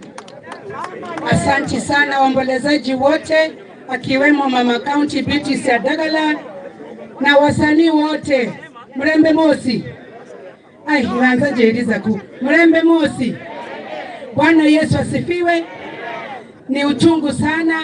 Ilagosa ameenda, alale salama. Mungu akipenda tutapatana kule. Sitaongea mengi. Mzee na jamii pole. Kwa majina naitwa Vena Kaisha, nikiwa nominated MCA kwa chama cha ANC, chama ambacho kinaongozwa na Mheshimiwa Musalia Mudavadi ambaye ni namba 3 kwa serikali ya kuu ya Kenya. Sisi ni Kenya kwanza na tuko ndani ya ndani. Mbarikiwe kwa hayo machache. Mimi niko na sadaka kidogo tu shilingi 2000. Mzee pole, tutashirikiana pamoja. Mbarikiwe kwa hayo. Yes, mazibau wale wamefiwa na wote tumefika hapa. Bwana Yesu asifiwe. Kwa majina naitwa Silas Musasa Masambu. Sitaki kwenda kwa mambo mengi. Mimi ni kusema pole kwa huyo kijana wetu mzuri ambaye amepotea. Na yule ambaye alifanya kitu kwa yule kijana, basi na wewe Ilagosa usilale, utembee na huyo mtu. Jambo la mwisho ni ya kwamba nimebidi nitoke Kakamega mbio sana. Tuko na msichana yetu lakini anatoka kule Bungoma. Ako kule Amerika. Akanitumia kwa inbox. Akasema nimeguzwa na hii kifo ya hii kijana sana. Hii kijana ya Mungu nimeguzwa na hii kifo yake sana. So mimi ningependa ufike katika matanga na ufanye commitment yangu. Kama ako na vijana na yule first born, yeye anataka achukue yeye, make sure amesoma mpaka pila kule kwenye atafikia na masomo yake. So ndio nimeona lazima nifike tufanye hiyo commitment, na nataka nichukue hizo contacts, sijui ni nani, so that huyu kijana naenda kuweka kwa huyo mama bila amejicommit, asome mpaka vile mahali kupele atafika vile yeye amesema. Sawa sawa? Ni msichana wetu anatoka kule Bungoma na ako kule Amerika anafanya kule kazi. Asanteni sana na Mungu awabariki. Indulaitirije. Thank you. Yes, nimesema hata ukienda kwa Facebook tafuta mtu anaitwa Ruth Lusike. Sawa sawa? Hata inbox yeye useme Silas Musasa amefikisha ujumbe yako. Sawa sawa? Asanteni sana. Thank you. Abadu kibosi muri herekali muri nangire gosana kanzi kubachereza mwami Yesu izomenya ahebolo yali inzi ni mheshimiwa dai leta hizi ni mheshimiwa uza wodanga no mwende nanga nzikusoma na batende bange bibusali malungi zadabe simwali manamba wanangavwa mwana amebo no nasaya wagazi sana mene sadaka ange siringizi kusubiri na ngomsakolo.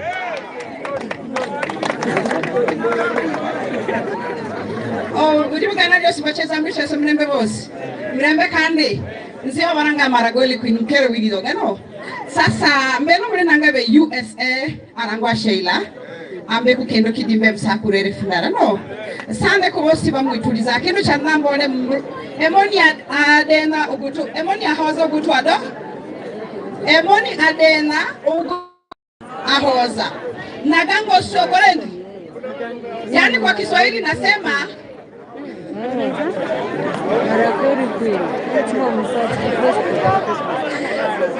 Wavinya neti amesema yasipite sindwele.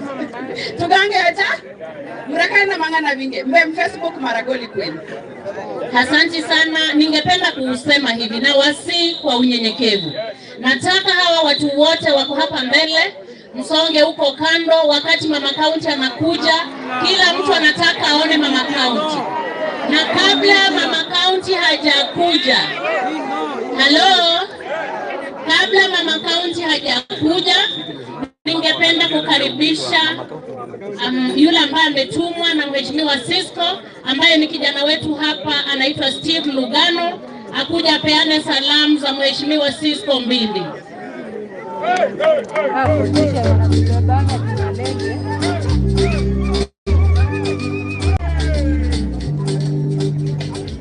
Ni wasalimu katika jina la Yesu Kristo. Hamjambo wote?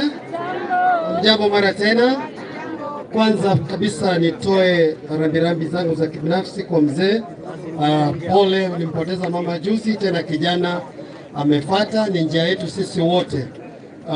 Mungu akaweze kupa nguvu na akaweze kupa miaka zaidi akaweze kuishi.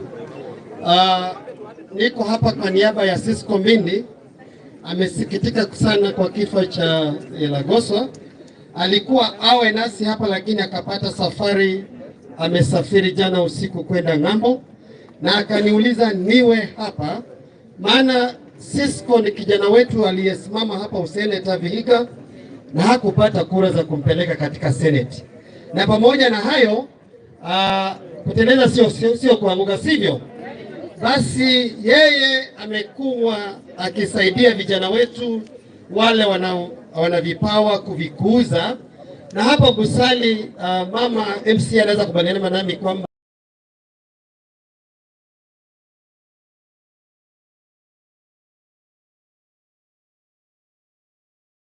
tumeanza. Amesikia uchungu kwamba Ilagosa alikuwa na kipawa na alikuwa hajapata muda wa kukaa aweze kufanya naye kazi pamoja. Kwa hivyo yeye anasema kwamba siasa iliisha. Watu waliochaguliwa ana wasapoti wote kuanzia kwa president mpaka kwa MCAs. Lakini anasema kwamba yeye ako tayari kuchapa maendeleo na maendeleo yako anachapa. Kwa hiyo wale walichaguliwa wachape kazi, sisi anachapa maendeleo. Nukudama ni kweli. Kwa hivyo anasema yuko tayari, ukitaka kumfikia umfikie, na tuombe Mungu atusaidie. Mwaka wakati ule mwingine ukifika, nyinyi ndio mtakaye amua. Kwa hivyo tafadhali tuombe Mungu. Amesema yeye anataka kutembea na chama cha ANC kikiongozwa na Musalia Mudavadi. Wiki ijayo tunaingia kirasmi kwa fujo kwa ANC. Na bana vitu mlianze mlio mwani tu kumwe support. Sasa ndio baba ya. Wayanze kwenda kugende na sisi kwa nabandi bose abachakurwa na mama county na wa MCA. Tumame kasi bose. Wali kusisiko mbindi. Ronasi rumu yaga. Sasa ndio amenipa shilingi 10,000 nipatie baba mzazi. Bwana asifiwe. Huyu ni Mary Kamadi YouTube. Nimetumwa na Judy Minage from USA. Nikatumwa pia na Esther ako USM Lusa. Simu imezima but niko na namba ya mzee na nitatransfer ikiwaka. Amen. Hello. Judy ametuma 3,000, Esther ametuma 5,000. Nitatransfer. Asante bali batumwa baraisi ndio. Sasa nataka niseme hivi na ninamorome kuluga yitu ya bandu bosi babe hano nohomba arusha bakobe hano kuhulizane bosi sawa. Enginga yeduchi lagenekana abandu barusha kogende nikobe hala. Nukiri choba nogendera ichoba. Kukusaya noya. Nobe mundu murusha. Bandu bosi kwa yunga inyima wa Musalia Mudavadi na kogenda ni chama cha ANC na chama kayanzi kusaba bandu babe hano viongozi vya mabugano. Nedu chinginga kuridu budinyu ndi. Nimurori baheshimiwa bazi kubakona. Nemuyanza. Karuno kobe mkampeni mwabora abantu bose babanji babe bandu 20 habe n'abamorome dabe. Isa yende kwa kwima ko buri kusamura kozi kokonane. Mutanga muhaba heshimiwa bilango bahana isadaka. Kore ndari hano n'abaheshimiwa balabira ni bazeni sadaka. Kwa hivyo muhana bilango kwanza bahana zisadaka abatura. Yabani viongozi bamwachagura wabole maendeleo kuri gazirila. Nana vitu mumanyi bajoyi na njizi skuru. Muna bora awa na yaba na wabi viongozi bamagurana basomi muno. Kuhakikisha bana vitu bazimu skuru. Hello? Gene kana kuhulize viongozi vitu kukuna bakubatebe mateba. Sikawe ndio? Niba kora maendeleo bakobole kindikike behocha gena konore. Kurika runu ndi ibasari gene kanebe ni latura lakini ya dilea ikirikutura.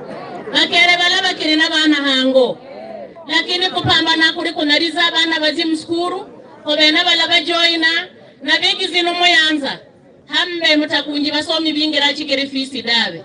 Kuhulizane na bibuli ni banora kukidogo ni bahana na basomi ni basoma. Sikawe ndio?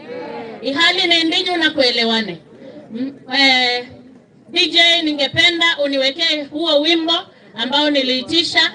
Sala zangu naelekeza kwake Mwenyezi Mungu tunapokaribisha Mama County ya zehano amorome na bando bebe.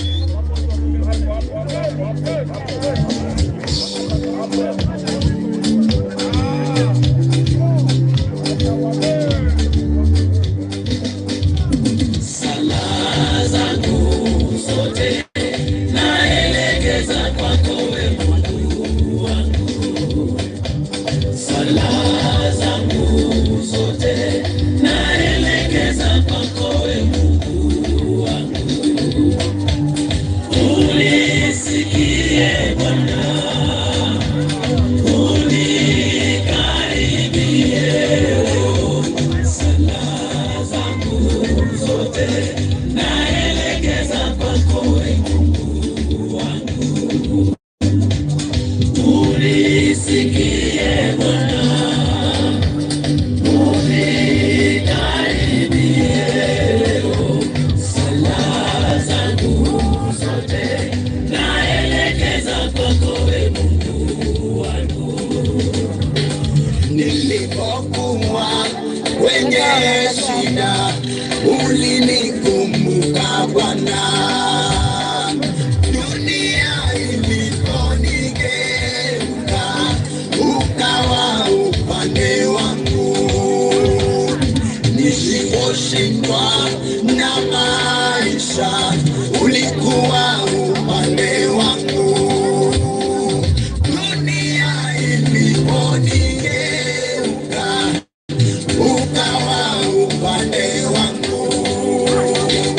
Maombi yangu yote Bwana naleta mbele zako, na sala zangu zote Bwana natoa mbele zako.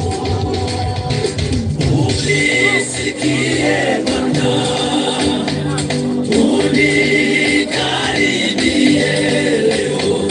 Sala zangu zote naelekeza kwako wewe Mungu wangu. Unisikie Bwana, unikaribie leo. Sala zangu zote naelekeza kwako wewe Mungu wangu. Dunia yote. Asante. Thank you. Basi wenye mko hapa. This is the song tuliomboleza mama ya Ilagosa a few months ago. Ebu tu salute tukiambia Ilagosa afike vizuri kwa Mungu. Ebu salute. Asanteni, tunaweza keti. Asante sana. Mimi kama mama wa hii county ningerudisha shukrani kwa wasanii wetu ambao walihusika. Mwili wa mpendo wetu Samuel Ilagosa ikafika hapa. Na mimi ningependa kusema kwamba eneo hii Vihiga County tumepoteza kiongozi msanii ambaye alikuwa anatuimbia. Ninalia mkiona hiyo wimbo ikiwekwa, I'm mourning Samuel Ilagosa. There were so many plans. He was to launch his songs. There were so many things that he was to do, but the devil is a liar. The devil is a liar. Shetani ni mwongo. Ashindwe kabisa. Ashindwe kabisa. Anafikiria ametuweza. Lakini nyuma yangu kuna wasanii wengi na wataendeleza injili. The gospel must be preached. Lazima injili ienezwe. Shetani ukifikiri utakata maisha ya Ilagosa, umeshindwa. Tuko hapa tutaendeleza injili ya Yesu. Musicians, girls and boys, my sons and daughters, thank you for the good work you did. Mlinipigia simu na tulikuwa kwa kazi ya bunge. Na nikatumana kama mama, nikaona kijana yangu mwili lazima ifike nyumbani, nikapeana shilingi 20,000. Ametusikiza. Na yule shetani mwovu ameshindwa na mapango zake. Wasanii, you are good to us. Recently we talked with the minister in charge, Ababu na Mwamba, na akasema kuna mipango tupange na wasanii. Na nilifikia msanii mmoja wa hapa na mipango zinaendelea. Na tuko ndani, tunataka tuweke sheria ambayo italinda nyimbo za wasanii wetu. Nimesikia kijana yangu Vaida akilia kwa mitandao. Na yule anaeneza hizo maneno, mimi nasema Mungu amuone, aokoke, auache injili ya kusambaza negative things about our children. Asante sana wasanii.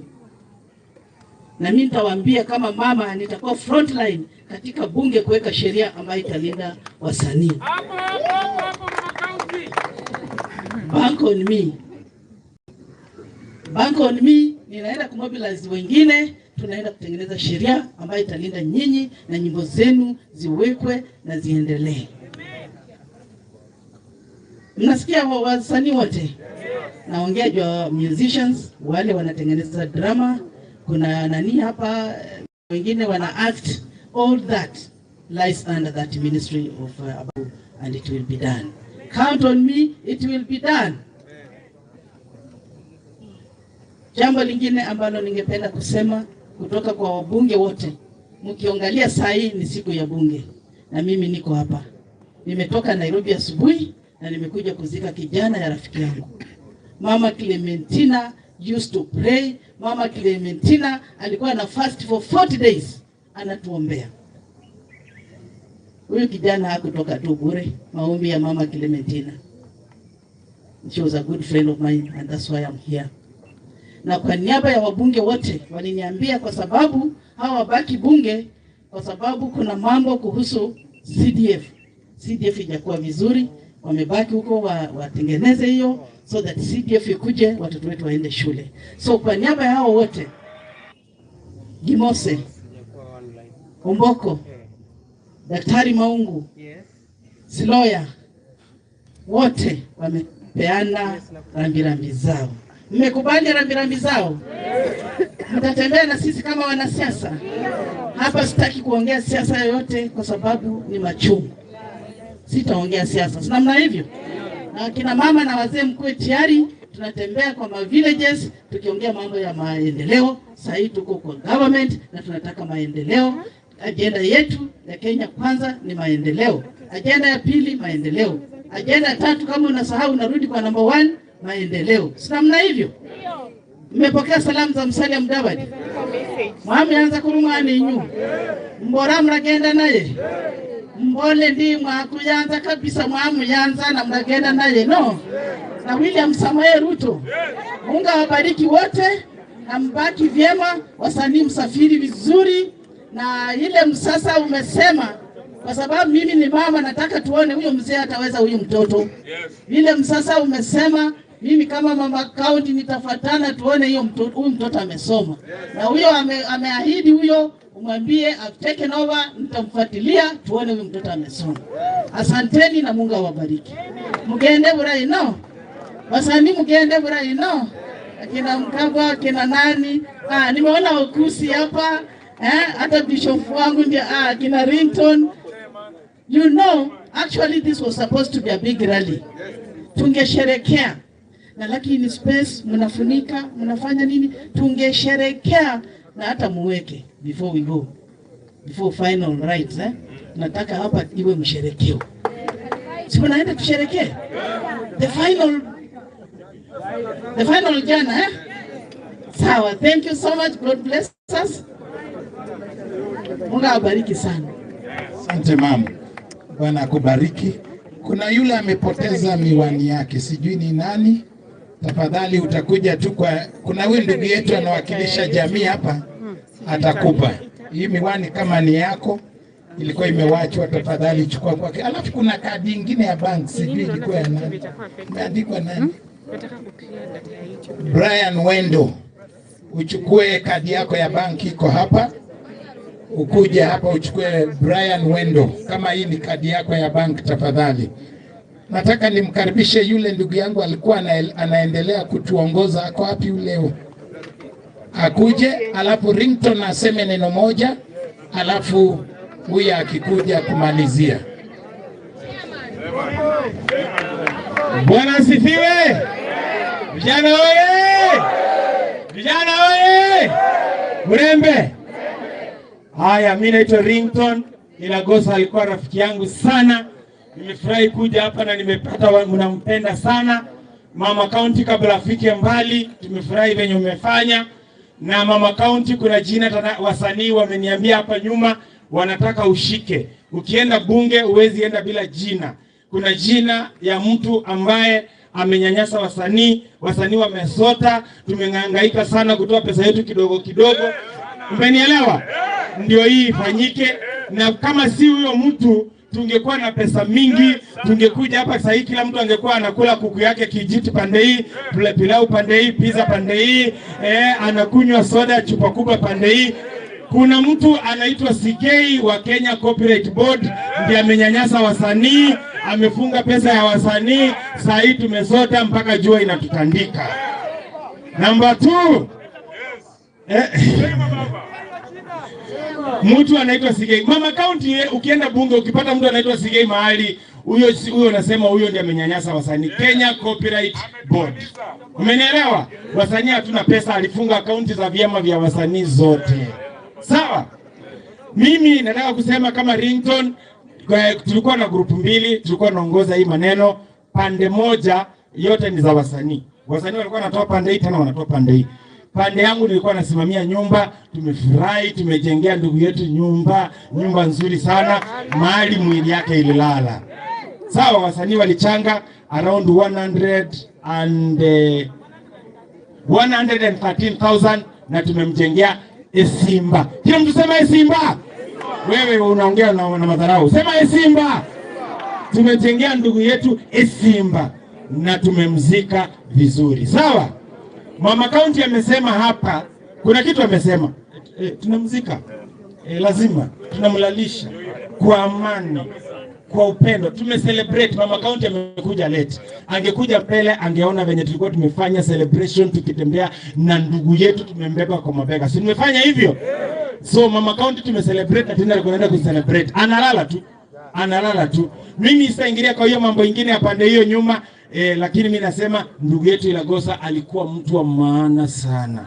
Watoto wake wote tutawasaidia, kama wako wengi ama ni moja tutawasaidia. Na mimi kama Rington nimefungua kikapu ya wasanii ya kusaidia watoto wa Ilagosa, nimetoa 20,000 kama Rington. Sawa? Najua wengine wote wataongezea, kwa hiyo 20,000 ikuje hivyo iendelee kiendelea. Mnaelewa? Sawa. Haya, na jambo la mwisho nataka kusema hivi. Tusiende hapa tukibebana. Kila mtu wanasema kuna siku ya kuzaliwa na kuna siku ya kuenda. katikati kenye ulifanya ni kizuri ama kibaya. Ilagosa alitenda mema, wewe ulitenda magani? So nataka tuondoke hapa tukisema ringtone, ringtone kijana handsome. I'm the most handsome gospel artist Africa.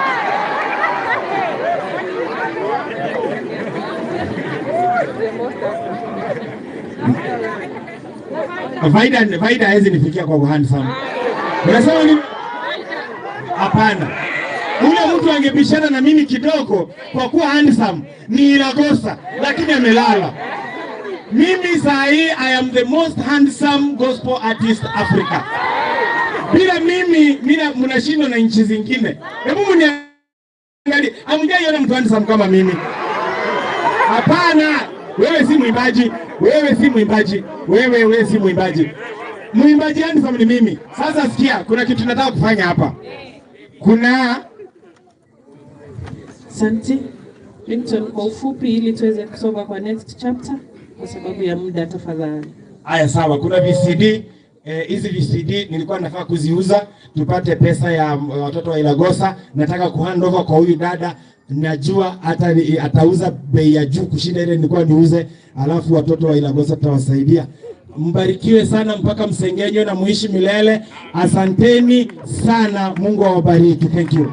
Asante Devi, aje asome eulogy alafu tumalize.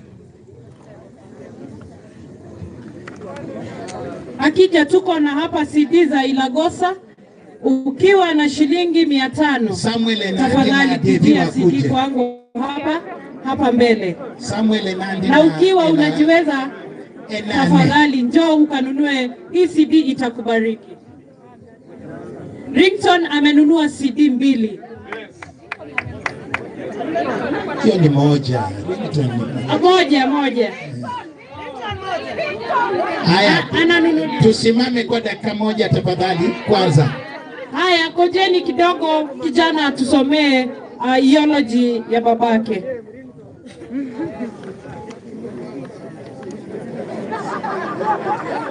Tribute, okay. Tribute to my father, to all of you. Okay, we are excited that you have gone ahead of us. Although apart, you will forever be in our hearts. We cherish the moment and the loving moments that we had together, and thank God for the years we shared with you. You touched our hearts in a special way, and your spirit continues to dwell in our midst. Your great values of love, wisdom, honesty, faith, respect, and hard work will always be remembered. We will dearly miss you. In God's hands you rest, and in our hearts you will live forever. Amen. Asante. Naambia kuna wasanii wa Vihiga 1 second.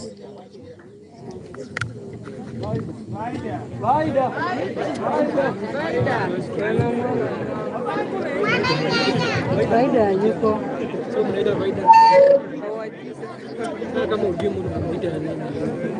Thank you. Bwana Yesu asifiwe. Bwana Yesu asifiwe. Sikiliza jamani, yule naongea nyamaza kidogo. Historia ya mwenda zake marehemu Samuel Manogo Ilagosa. Kuzaliwa marehemu Samuel Manogo Ilagosa alizaliwa mwaka 1980 katika kijiji cha Mong'ina sub location, Busali West location, Sabate sub county, Vihiga county, na ni wa ukoo wa Wakevembe, ujomba wa Washimuli. Baba yake kiwa ni Robert Ilagosa na mama yake Clementina Ilagosa. Alikuwa mtoto wa 5 wa kuzaliwa. Wakfu. Alibatizwa katika kanisa la African Israel Nineve na Pastor Daudi Manogo. Masomo.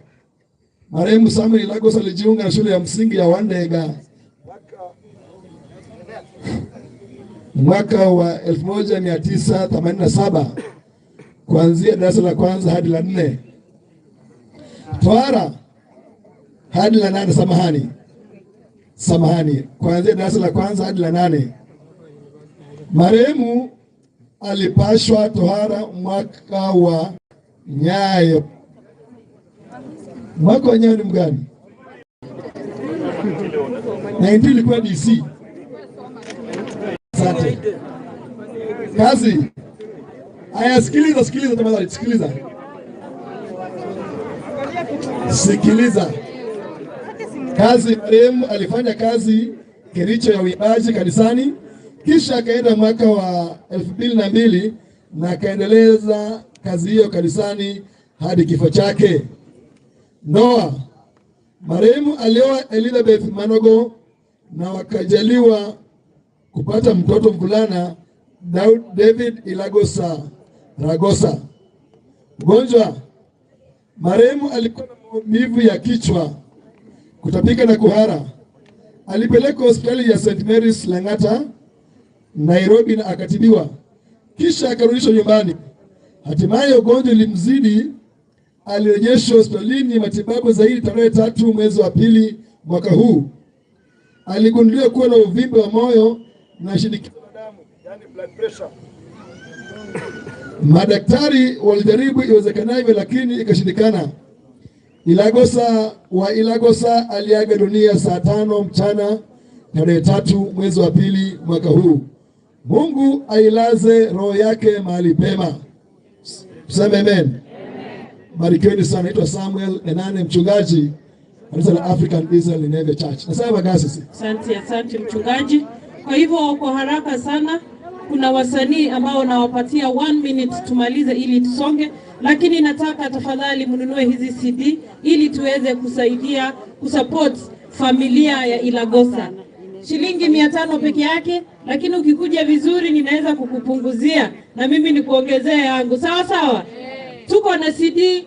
Ilagosa ameimba na Solomon Mkubwa, ameimba na Anastasia Mkabwa na wasanii wengine wakubwa. Kwa hivyo nitafute uweze kununua hii CD kwa bei nafuu. Sawa sawa?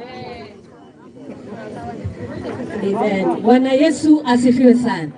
Mirembe ja Ilagosa. Mirembe kandi. Napenda ni umwisukuru wengoke.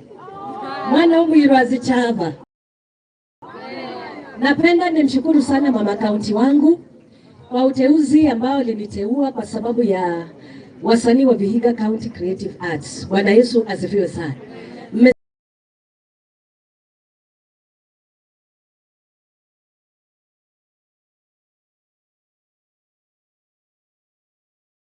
Sikia kizungumza haya mambo na mimi ninafurahi. Kwanza kabisa napenda nimshukuru rais wetu Dr. Ruto kwa sababu ya kutenga kitengo as in idara ya creative arts ambayo iko chini ya gender, sports and culture, si ndio? Namshukuru pia waziri wetu wa Mwamba katika national level, kwa sababu mmeona kile kitu ambacho amefanya. Mmeona Churchill ameshaanza komiti yake na iko in place. Kwa hivyo sisi ambao tuko kwa county tutakuwa tukiwakilisha wasanii wa county katika ile kamati ambayo ni ya national government. Bwana Yesu asifiwe sana. Kwa hivyo tunashukuru sana kwa sababu ya huo uteuzi na minajili ya kutengeza hicho kitengo cha creative arts. Tunataka pesa iwe devolved. Pesa ya wasanii itoke katika national level, ije katika county level na tuende mpaka kwa ward na sub county level na tuende mpaka kwa ward levels. Mungu labda irabimbi ba Vihiga. Kwa hivyo wasanii watu wa Vihiga, kama wewe ni mtu wa creative arts in terms of muimbi wa gospel, muimbi wa secular, muimbi wa isukuti, wewe unaronga, wewe ni mundu wa zinasi unaraha zinasi za Bohindi. Unanipata vizuri? Tunakutana kama wewe unaronganga zinyingu uko katika hicho kitengo. My brother Ngadi na comedy, the Musalia Mudambi, tuko pamoja pale kuhakikisha ya kwamba tunataka tusimamishe na tupiganie haki ya wasanii, tuletewe pesa katika mashinani, si ndio? Mami ya bagasizi artist wa Vihiga, kabla naomba munione kabla hatujaondoka. Sawa. Mami ya bagasizi. Chava. Huyu kumlanga mama assembly ndio amefanya mazishi ya ndugu yetu, imekaa na kwa ground. Makofi yake. Haya, nataka kumkaribisha dadangu hapa kwa ufupi kabisa. Praise God. Praise God Church.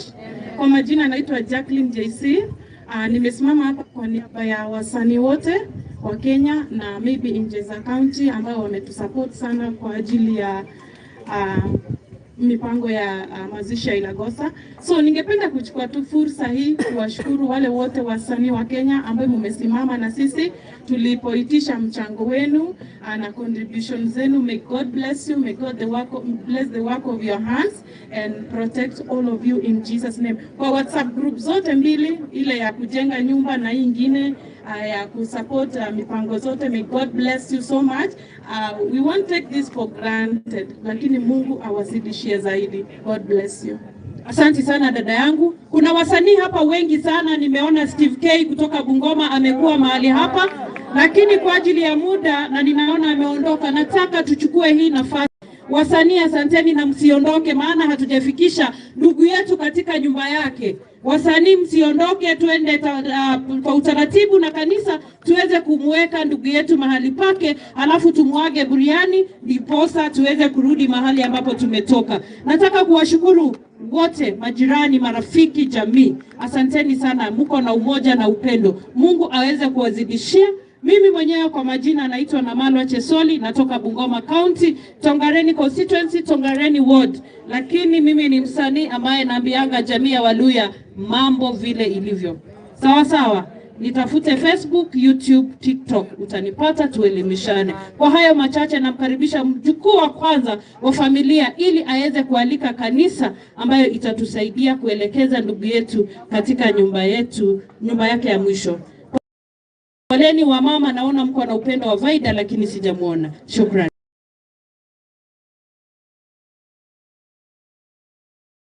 Wakachengo bakupira ku mulyango mbo, where did you go?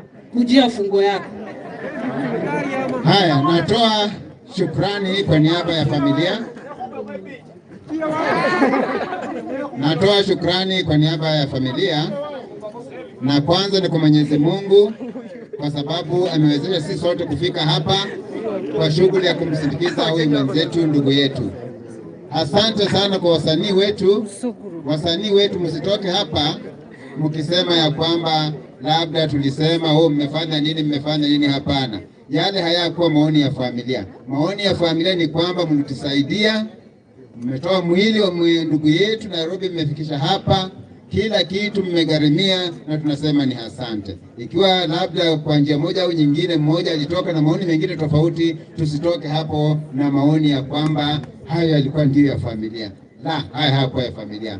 Pili, asante sana kwa kamati mbalimbali, waheshimiwa, wametajwa watu wengi, jamii, marafiki kutoka sehemu mbalimbali. Tumesema ni asante sana. Msingefika hapa hii siku isingeonekana hivi. Si mnaona huu ni umati mkubwa. Msanii wetu huyu amekuwa ni kama hata waziri. Kwa hivyo ni asante sana kwa kufika. Ndugu yetu alikuwa ndugu wa kutaka amani. Tutoke hapa na amani ya Mungu, tutoke hapa na upendo wa Mungu, tutoke hapa na umoja wa Mungu. Turudi tukisema, tukijulia familia hali wakati wowote. Hata kwa wengine wana namba ya mzee na kadhalika, mtaweza kumpigia simu mtulize, kwa sababu amepoteza. Akiona mmepotea tena atasindwa, sasa ndio atahuzunika zaidi. Kwa hivyo nimesema ni asante. Kanisa karibu. Haya. Mimi naitwa Henry Luova, mjukuu wa kwanza katika familia hii. Asante. Thank you so much. Msafara utaanza na wale wasanii, I think mtafanya kazi yenu.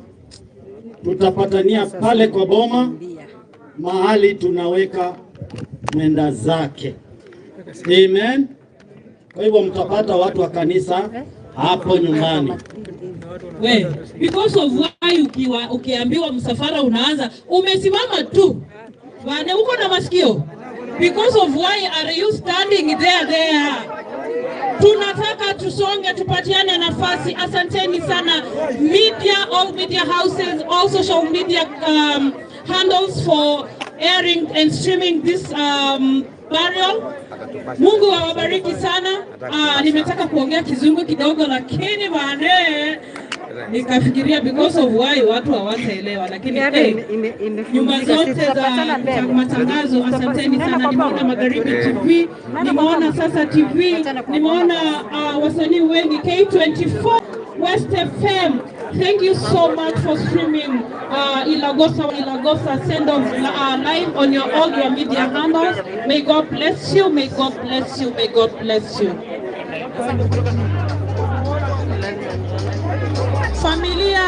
Familia tafadhali tuweze kuamka tufuate msafara.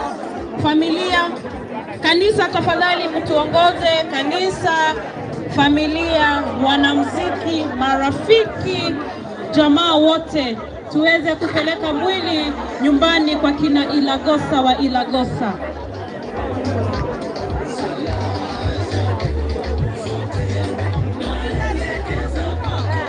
Tafadhali DJ kidogo tuweze kupata maombi ya kufunga mkutano wa huu uwanja ili tuweze kuteremka.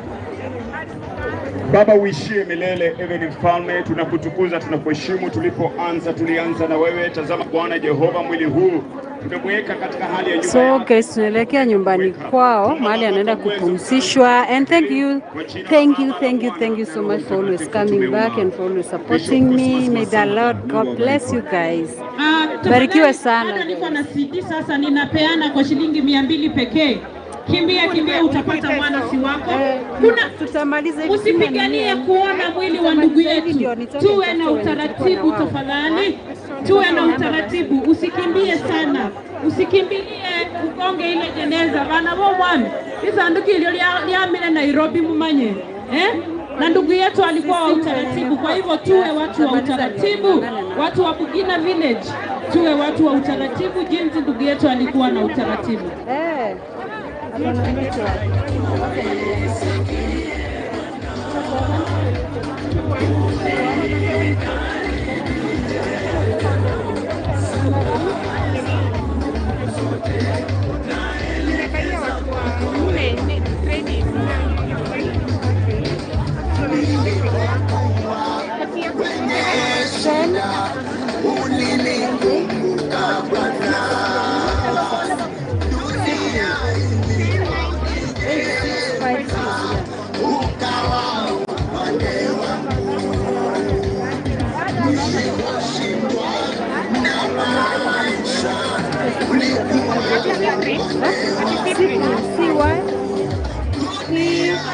C-Y-P-R-I-N-E.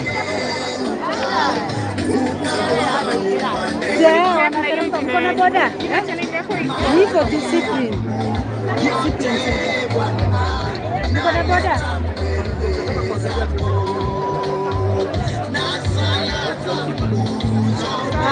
Inabidi usikaze.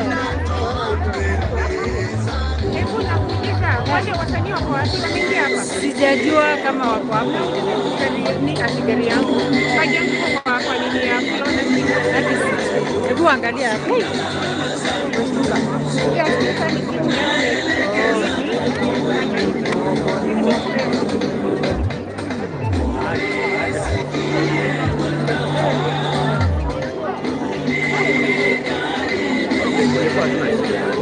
Ama wanateremka mguu. Sasa sitoke hivyo tutafute boda tukamtie. Tutoke hivyo. Twende tutafute boda watupate mbele. Watu wataingia huko kusini mapafukia. Wacha watoke hivyo. Wacha tutafute boda tuteremke hivyo nayo. Wanapigwa ni si wanaweka kwa gari, hatuwezi enda miguu. Hawavivu. Mimi sasa nataka niende kwa kwa shimo kule. Wacha nisikue hii wakiweka mwili ndio tutoke hivi.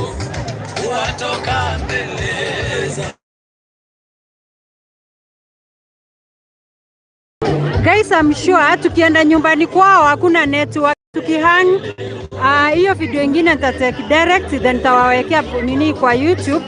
Angalau muweze kuona vile kumeenda. Kule nyumbani hakuna network kabisa.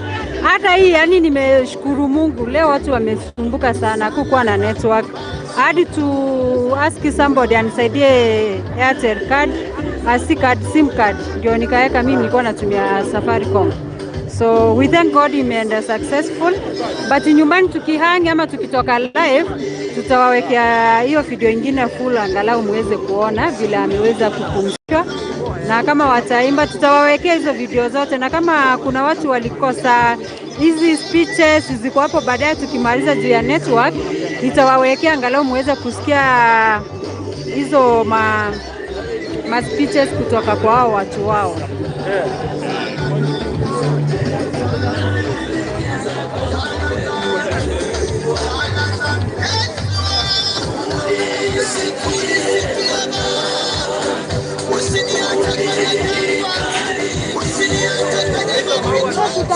Tudandia hapa juu.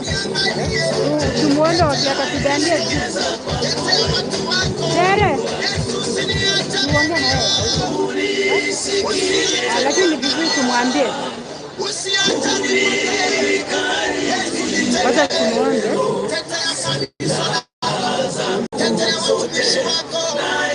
Sasa ni